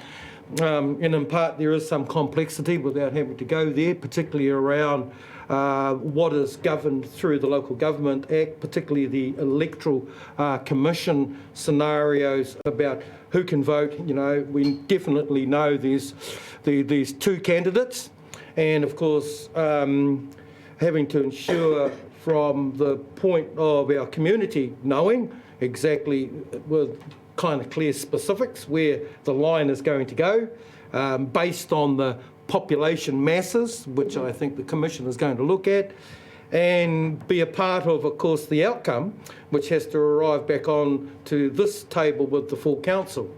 And in doing so, I guess the full council, of course, I've just forgotten the numbers around this table, it's either going to be, and as we know, it is about good governance. As we know that it also reflects on the resources of numbers and to whether or not the current number that is with councillors around the table is going to be inclusive of the 2 Maori member seats, or whether it's going to be added onto the number of seats current. So just to put that, Mr Chairman, around, of course, the request that consultation with tangata whenua is a key part of the strategy. Chair, perhaps I could add a comment to that. Yes, but in a minute, I'll comment first. I think that a constructive way for us to discuss this, you've put a basic question to the council and to us, and that is whether any decision is going to be made around this table or whether we're going to go for consultation with each region. That's before drilling down into any detail about boundary lines, etc. So I'd like to get a feel from each takiwa that how you feel about that, and then later on we can get a response from council about what the implications of running for consultation, at least for consultation who we are, because that's anyway. So let's go around the table. Whakaniora too. Yes. Just the one take, whether we can debate it here now, but whether a decision is made around here, or we talk to the council about having these consultation hui in our own takiwa, our own tai whenua in our own backyard. Perhaps this might add to it, Chair, if I may. And that is, a month ago, we did actually undertake in each of the tai whenua consultation hui on these questions. And the responses we got back were low, poor, and it didn't give us any consensus in terms of which or the other. And so that's the reason for bringing this back to this table as a decision item to really gauge. So we've attempted consultation, we've gone out there, we've provided a lot of collateral in that construct. But for many reasons, our people are busy, and we weren't able to, one, make the contact in any of those, or to receive substantive feedback on those questions. Hence the reason for bringing it back to this table. Kia ora, Chair, sorry. Kia ora, Pere. Thank you for that, and totally understand that in terms of background. But it has been raised again, and until each tai whenua and that say how they feel about what Mare's put, then that's the next, the first part of the discussion. The second part is the reaction from the council for this. So, from any order. Yeah, kia ora no tātou. Yeah, thank you for that, Mare. And, you know, Whanganui-a-Rotu represents 8 marae. And, you know, it'd be fair to say that for Māori Domain, this is all part of history making, okay? And so, you know, when we talk to our whānau out there, you know, they're leaving it for those of us who are in the know and saying to us, okay, you guys decide for us. And so Rosie, myself and our reps, we've had a good discussion on this, and we're kind of like the idea of having just 2 reps in one region, one whole region. That's the way we feel. I'm looking at these other options, and the one about 9-1, sorry, 8-1, retain total of 9, you know, and or increase total to 11. So, you know, do we have a say over that, or is that? We don't have a say. That's up to the council. Can I ask you you've made a response in terms of the basic question, and then we, you know, if we go around the table to find out where tai whenua was at, and then we can drill down into the details of option. Thanks. Just to finish, then, you know, do we have to really go out there and consult? Maybe, but what I've just said, you know, our whānau are over, you know, this has been 180 years of waiting, you know, and everyone's just in awe. Hey, is this really happening to us? Okay, so they've left it, you know, for us who know what's happening. So that's where we are in Whanganui-a-Rotu. Te wairo, koutou, korua. Well, our meeting is tomorrow, but the consensus amongst the public is that we go for 2 representatives, one for the north, one for the south, and deal with the coast and the land, because that person should know his own area. Okay. Thank you. Mike, you're sitting there listening from a distance. Can your comment, please? Kia ora, Mr. Chairman. I'll stick to the question that you asked. That's novel.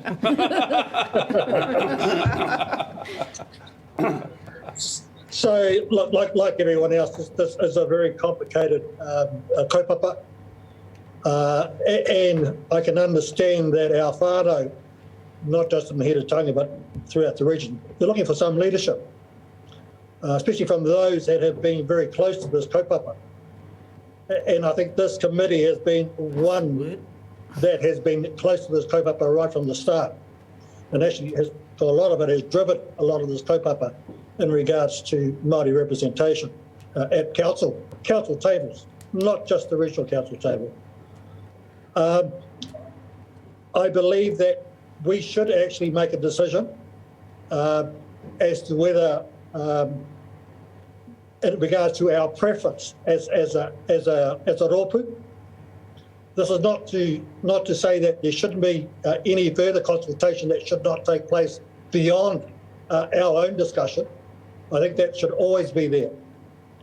But right now, I think our whānau are looking for leadership, and we are the right committee to provide that leadership at this point in time.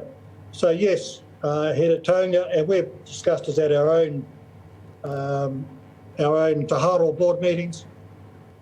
At this stage,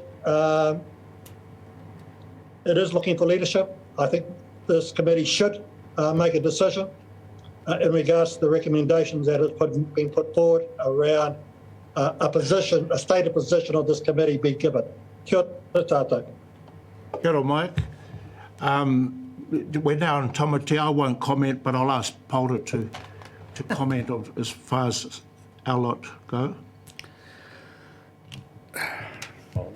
the point is, Paul, about whether we, as Mike's just said, make a decision now or go back to the people for other hui. That's the take at the moment.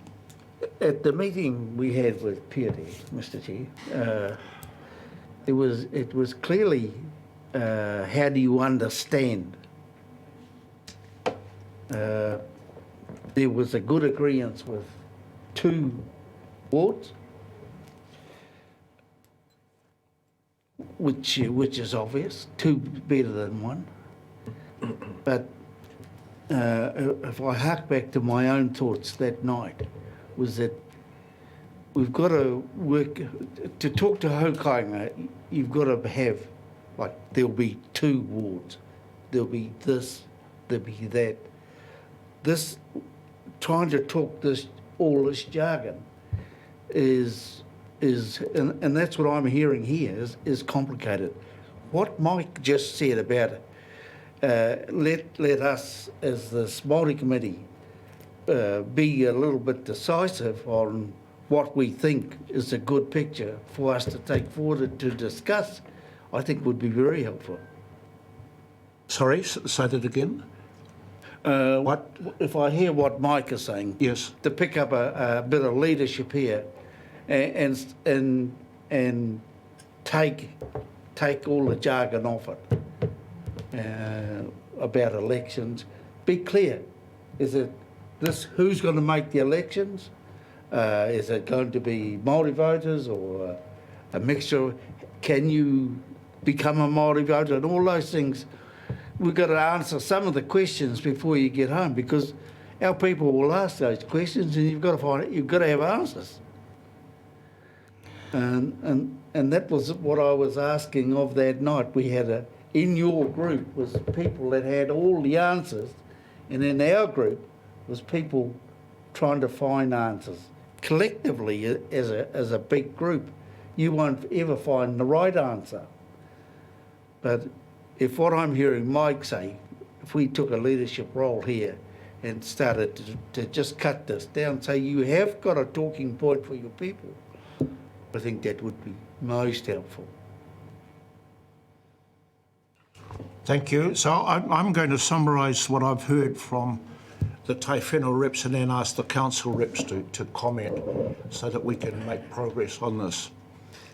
So I'm hearing generally that we sit around this table and we're elected by our people to make decisions.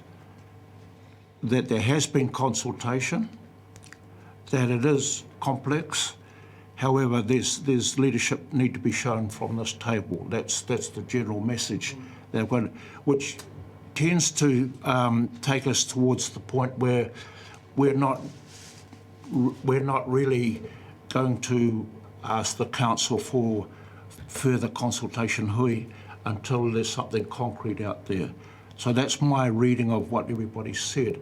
But I'm going to ask the council members, the chair and others to respond in terms of process, not in terms of options, so to get this kaupapa moving.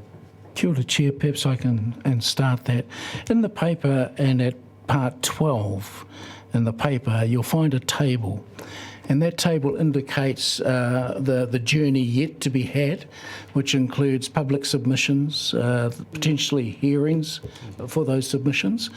But what it does do, with some clarity, is it outlines a number of milestone points that we have to hit to be able to put something back in front of the Electoral Commission. And ultimately, they will be the arbiters. So we have certain things that we need to go through, and those dates there are really tight. Yep. So this isn't a decision that is made today, which I'm hearing and enjoying the discussion, is still susceptible to a submission process, a public submission process that we have yet to go through. So there's a few more milestone points on this journey. It would be important, and we would encourage a decision from this committee today.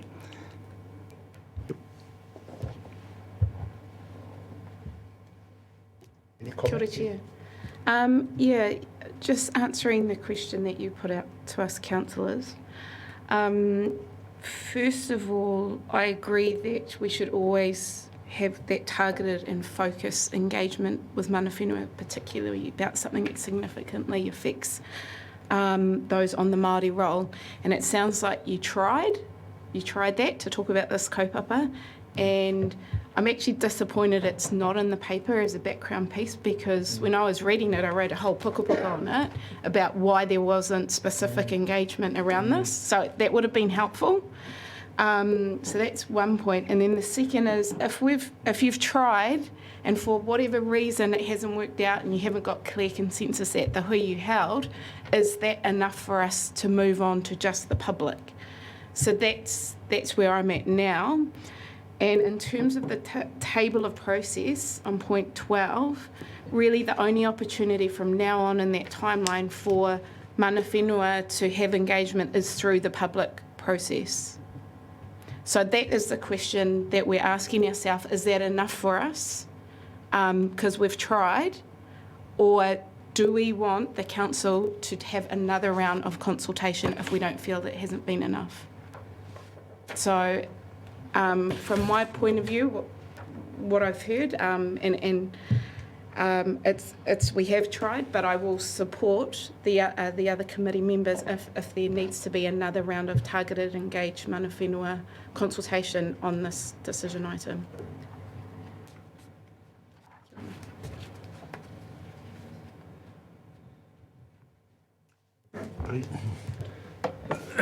I've been through the consultation processes on numerous issues on many occasions.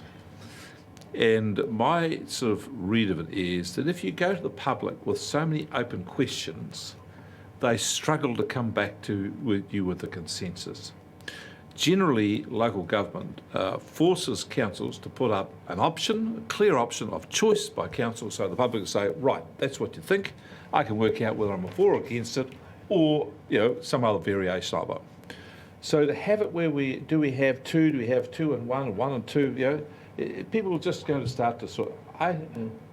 The second point I want to come to, it's a simple question, and that is, does it matter? The point about this is that even if we make a decision where to start this consultation process, it won't necessarily determine where the end is, the end point is. And even if we get to an end point, it's not locked in forever, because every time we come to review our thing, we will review the structure of it. So we might decide to have 2 separate seats, 2 representatives, and then we look at that and afterwards say, well, we tried that, it didn't work. Let's go and try one constituency with 2 representatives. We'll try that, and if that doesn't work, we'll go find something else. So it could be, I view it as an iterative process. I don't think we're going to get the right thing here. And I'm also mindful, no matter what you do, you're always wrong somehow. This might be just me in my life, but anyways, you'll never get something which everybody agrees is absolutely right. So you've just got to do the best of it. So from my perspective, I haven't heard an overwhelming, clear statement that we need to go back and consult anymore. I'm hearing Mike saying that there's a point there we need to take a leadership position as the committee, make a sort of recommendation, then having got that, go back and talk to people about what we've recommended and why. So I'm kind of in that camp. And I'm also mindful of Pierre's point. We've got a very short period of time which we've got to do things, and at the end, the Commissioner will make the final decision. Won't be ours. They will decide. So we're basically putting up a recommendation to them, and hopefully a very thoughtful, considered, balanced recommendation they find worthy. Mr. Chairman, if I may, just to wrap up, I was the one that actually came in and seeking whether we would go to that point, and it's been clarified. I just wanted to make sure that when you do report back to the arbiter, lack of presence, lack of input, that doesn't kind of stymie us to get us back around the block again. That it is what it is. That's all I'm trying to raise. Just one small question. There was an online submission process, I gather, and just to have was there or not? No? We haven't started the submission process yet. Not yet. Not yet. The consultation on whether to establish the Māori constituencies, Yeah. that was online, yep. Yeah. Yes. Can you just remind me what the percentage feedback in support of it was? 89 Oh, that's great. So, you know, I mean, that's the basis by which, you know, if the arbiters come in and say, what was your feedback through this process, that seems to be a significant number. Now, I take on board, you know, the comments that have just been made around this table, providing those things have been done to equip this council when it does go to the local government with confidence that we don't. And I take on board, of course, Councillor Barker's, you know, this iteration. You know, it is testing it out. Every 3 years we can come back to it, and it's no big deal. So I don't want to make it any further. The main thing is that we know we've got 2 members in there. Whether it comes into being 1 or 2, that's going to be what it is. Yeah. Quite right. Okay. Thank you. So I'll hand it back to you now. You've heard the conversation, so we can put that to rest. And what would be what do you want from us, the table now? Is it the discussion on the 2, or you tell us what you'd like to progress this? So ideally, we'd like to know whether there is a preference, a majority preference for 1 or 2 constituencies. That's really the basic. Mm-hmm. One big constituency or 2 constituencies? Which one do you want? And just before you conclude that decision, just for your information, because the Regional Planning Committee doesn't meet again until the 1st of September, which is outside the time frame, we're running a Zoom at 6:30 p.m. tonight for them to consider the same paper and the same recommendations. Api, can we go back to you, because you were now talking about those options? Well, you know, of course it's a no-brainer. And of course we're going to go for 2 constituencies. But I'll tell you what, I found a first span in the works. Why not 4? 1 for each area. Maybe in 3 years' time. You are? Well, the answer to Api's question is that you have to have a balance in terms of the numbers of people in each constituency. So there'd be a balance between the number of people on the general roll and people on the Māori constituency, so that each vote has to approximately be valued to the one in some other area. So if you up the numbers on one side, you're going to up the numbers of councillors on the other side. So we then get to 18 councillors and 4 Māori reps. Well, next thing we keep going, that will be a McLean Park. Might be a better decision, might not. So, Mr. Chair, I've put the recommendations on Yeah. Kia ora, Leanne. It might be helpful, Leanne, if you can remind us about the plus and negative 10%, as well as how that affects 9 general versus 7 general as well. Just so we have an understanding of how the calculation works and what maximum we can go to in terms of councillors for the council. Right, so the council, the regional council, is able to have between 6 and 14 members total.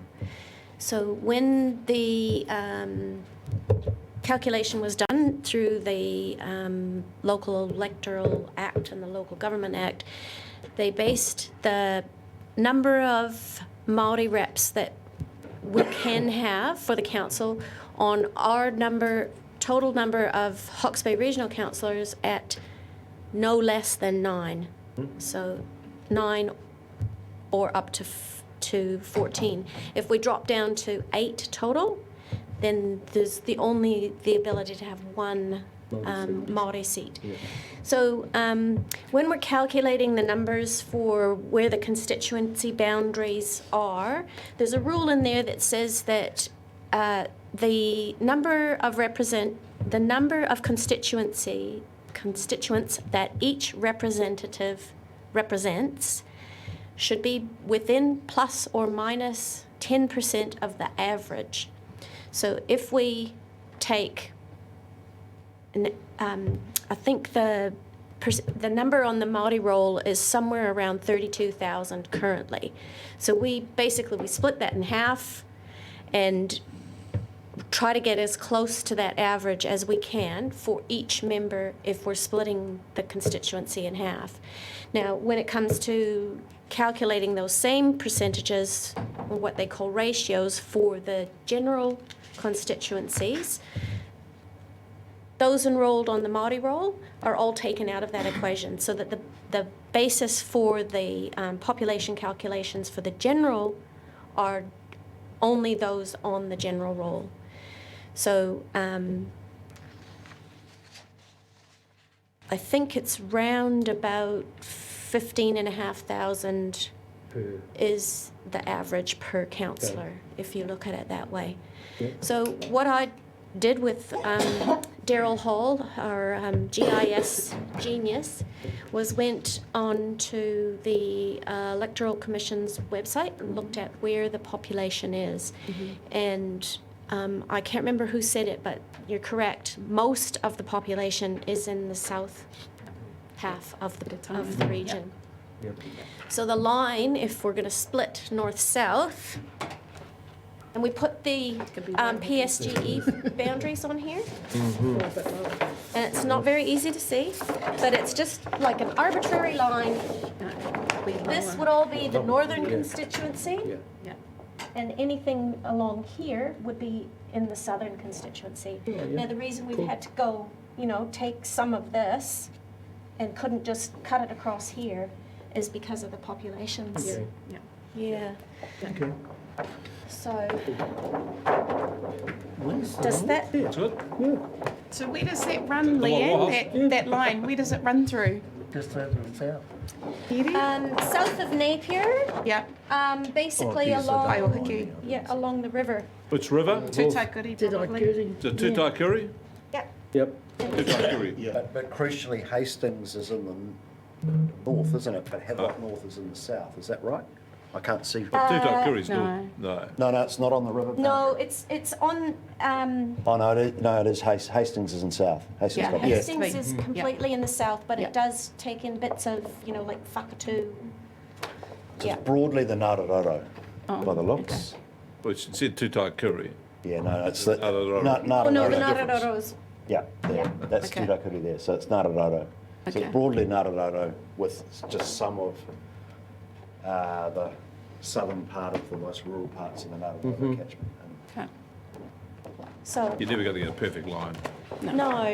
And Line on a map is always a problem. interestingly, the same conundrum is what we're facing in the general constituencies as well, because of the population distribution. Thank you. Hey, Mr. Chairman, I think the desire for us is to obviously have the maximum two Māori members. It's now the decision whether it's one or two wards. Yeah. So, and it reflects on, of course, the decision that Rick and the councillors are going to make, that I hope will keep with 9, because then it provides the 2 seats. So, as we heard from Henewai, if you go down to 8, that cuts it down again. So, this is the devil in the detail that I'm saying.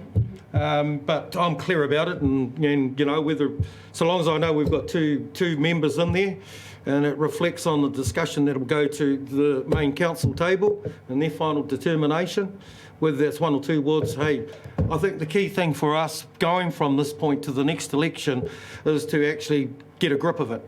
In terms of who we would like to step up for the next election. That's probably key to it all. So whether it's 1 or 2, I'm not fussed about it, so long as we put up the best candidates. I can go either way, but at least I'm clear on it now. Can I respond to that? Can I just say to you that one of the options is to increase the council, to balance up the general wards, increase the numbers to 11. Yep. And then have 2 Māori constituencies on top of that. I'm totally opposed to that. Because we went and consulted with people on the council plus 2 constituencies. So we turned up and went back to the public and said, oh, by the way, we've had a think about this. We don't want just 2 Māori constituencies. We want 2 extra constituencies for the general role. And we want, they'll be going to say, well, that's 4 extra seats. Well, that's a bit of a, that won't, the public won't wear that. The second thing is from your perspective, what you said, we were getting 2 seats. If the council turned up and said, well, we're going to increase the number of general role people from 9 to 11, you're going to say, well, when we started this conversation, it was going to be 2, 9 and 2, and now you give us 2 seats and you park here, are going to have another 2 on top of it. So that's not going to wash either. So I think we're kind of locked in on the 9 plus the 2, however it works out, because that's what we console on. Guarantee that. The only thing we have to decide now is it going to be 2 people elected from one constituency, or we're going to have 2 constituencies elected. And I don't think that actually matters a lot. The most important thing is 2 elected representatives to come to this table. Once we've got that, we can sort that out afterwards. I'm with you on that. Are we prepared to actually make a decision, or do you want further discussion? The 2 or 1, that's what we've got to figure out. Mr. Chairman, on the 2 or 1 constituency. Sorry, Mike. Yeah. Chairman. First and foremost, I think there's some practical things to this as well that we need to take into consideration. I think myself and Michelle have got a good bird's eye view of the work that our councillors do. They do a hell of a lot of work that people actually don't see. And these are very close to full-time roles that these councillors do. And for me, the practical side of this is if we only have one constituency, suddenly we have 2 representatives that are having to charge all over Te Matawa Maori, because that's their rohi. And actually, you're asking them to do 36 hours, 7 days a week. You know, it's just not physically possible to give the proper representation that our people actually are going to demand. They're not just going to expect it, they're going to demand it. Because why? They have representation sitting at that table. A lot of our councillors there, not only do they do their council business, but they also attend a lot of community hui that supports the role. And within their role, supporting their constituency, their community. If you look at the practical side of that, we're going to have, our representatives are going to be expected to turn up at community hui, community function, community kaupapa, to give the council view and also to receive the Māori perspective, given the fact they are the Māori representation sitting at the table. So from a practical view, for me, it makes more sense that there are actually 2 constituencies, a north and a south. I do take the point that Leanne made earlier, that where that line is drawn is actually up, I think very up, not quite so important. I would say to you, to Māori it is. Wherever that line gets drawn at the end of the day, there's always going to be those that are going to be upset by it. They feel that they're not being representative, or they're in the wrong constituency for whatever reason. But for me, it really is around the practical side of making this work. And I take the point that Mare said, putting our right people up to challenge for these roles. But we've also got to make the roles workable. Don't throw them an impossible task. It has to be a reasonable expectation that they can actually carry out the function of the role. Equally as important. Kia ora tātou. Kia ora, Mike, and thank you for that and your experience as the chair or co-chair with you and Michelle. I just want to ask the table, is there anybody who would seriously argue for just one constituency, or are we mutually agreed that 2 is the most common sense thing at this point in time? Yes? Because the other question is the boundary, but let's just decide on 1 or 2 first. We all okay with that, or does someone want to argue for 1? It's 2. Okay, without putting it to a vote, we don't have to do it at this stage.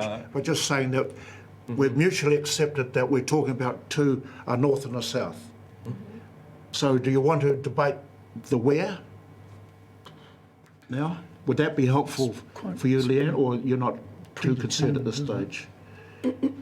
It's pretty much predetermined by the population calculation, and I'll just try and make it as close as I can to the ideal. Could I just help you there? I just think Leanne should put out, when we've got that, 2 constituencies, put out a map, people can see the line, and then on the basis of feedback, people look at the line and say, well, we can make an adjustment here. In the light of that feedback, we can see if the line can be adjusted. Yes, absolutely. It's just a draft. People see it, and, right, well, that works. Kaupapa Māori hasn't been talked about that line, and it will be talked about. Yeah. And then you can determine that line. Yeah. I just wonder, now I'm going to make my own commentary with this, is that, and it's just going on from what Paul has just entered into. I actually have when it comes to us as mana whenua, I have an aversion to surveyed lines on a map. And my view from my ngākau Māori is that if we're going to divide into 2 regions, then we follow a natural boundary. And to me, that's one of the awa. I don't really want a surveyed line. And the population can be approximate rather than exact, because otherwise we've been our tikanga has been determined by something else rather than what we feel it is. And to me, probably to throw my 10 cents in, the logical one is the Tutaikuri River for me. That'll be a boundary for many. Rather than a line on a map. Well, that's a very good piece of advice. So if you put that in the if that's the record, well, that's a very good piece of advice. Yep. I'm sure we'd all be guided by that. Yeah. Yep. Kapai? Very much appreciated. Thank you. Do we have anything further on that? Or you We've got a number. We've got a number of recommendations up here. So that first part is done and kia ora. And if we roll that up, in the paper you would have seen some suggested names at paragraph 11. In addition to boundaries on population, staff and councillors have also given some initial thought to changing the general constituency names to Ahuriri-Napier, to Tamatea Central Hawke's Bay, to Heretaunga-Hastings, to Mohaka-Wairoa. And I'm just putting that out there, Chair. Sorry, yes. Kia ora, Chair. Thank you, Piri. So a couple of weeks ago in our council workshop, I asked Api Tāpine and Michelle McElroy, who are present, if this may be something to explore further and to bring to these committees as an important way to recognise our Māori place names and to acknowledge those stories pre-colonisation that will do us, proud, and eventually. Through another transition, maybe we'd looked for those English names to be dropped eventually, but for now this is a move that I think is appropriate and timely, and there's an opportunity through the representation review to do this. Kia ora. Thank you, Hiniwai. I'm conscious that of our time, so I'm going to put it the other way around. Does anyone oppose what's in paragraph 11, the suggestion from Pierre and Leanne? It's just for the general constituencies. Yeah. Nobody opposes it? So when we pass a general motion, that will be included in. Okay. Is there anything else you want from us from the report? That's great, just what you've given there. Kia ora. The other one in here, and this is in recommendation 3, and this is for if we end up with 2 constituencies Māori, is the preference of Tai Whenua representatives on the Māori committees that the names of the Māori constituencies be determined in consultation with kaumātua. Very much looking at your taumata noa tā koutou. Okay, can we have a motion that we accept the recommendations? Just for my own clarity, is that we'd be talking about those split-in lines for 2 wards, right? Well, straight away you've split, I think, one tai whenua by legal context, that it has its own kind of, set definition. So just be mindful of that. But other than I tautoko where you're going from, needs to be, I think, a conversation I'd like to take back, talk with our kaumātua. But just note that it might be a split of one of the tai whenua, particularly Te Whanganui Arotu. Yes. Those were all the recommendations that we had on the paper. So anei mātou e mihi rā ki o koutou, kei ngā rangatiro tēnei komiti Māori, tēnā koutou, tēnā koutou. We still need a motion. I'll move in that direction. Thank you, Mara. Is it seconded? Paul? Yeah. Any discussion? Oh, thank you. I'll put the motion. All in favour, please say aye. Aye. Against? Carried. Thank you. Thank you. Look at that. Just break for lunch because we've got Tom who needs to attend to a meeting at 1:30. So Tom's good. So if we can yeah. We're going to break for lunch. We've got back here and about at least 3 who are going to come up and sit at the front here. 10 to 1. Yeah. Tom's Kia ora tātou.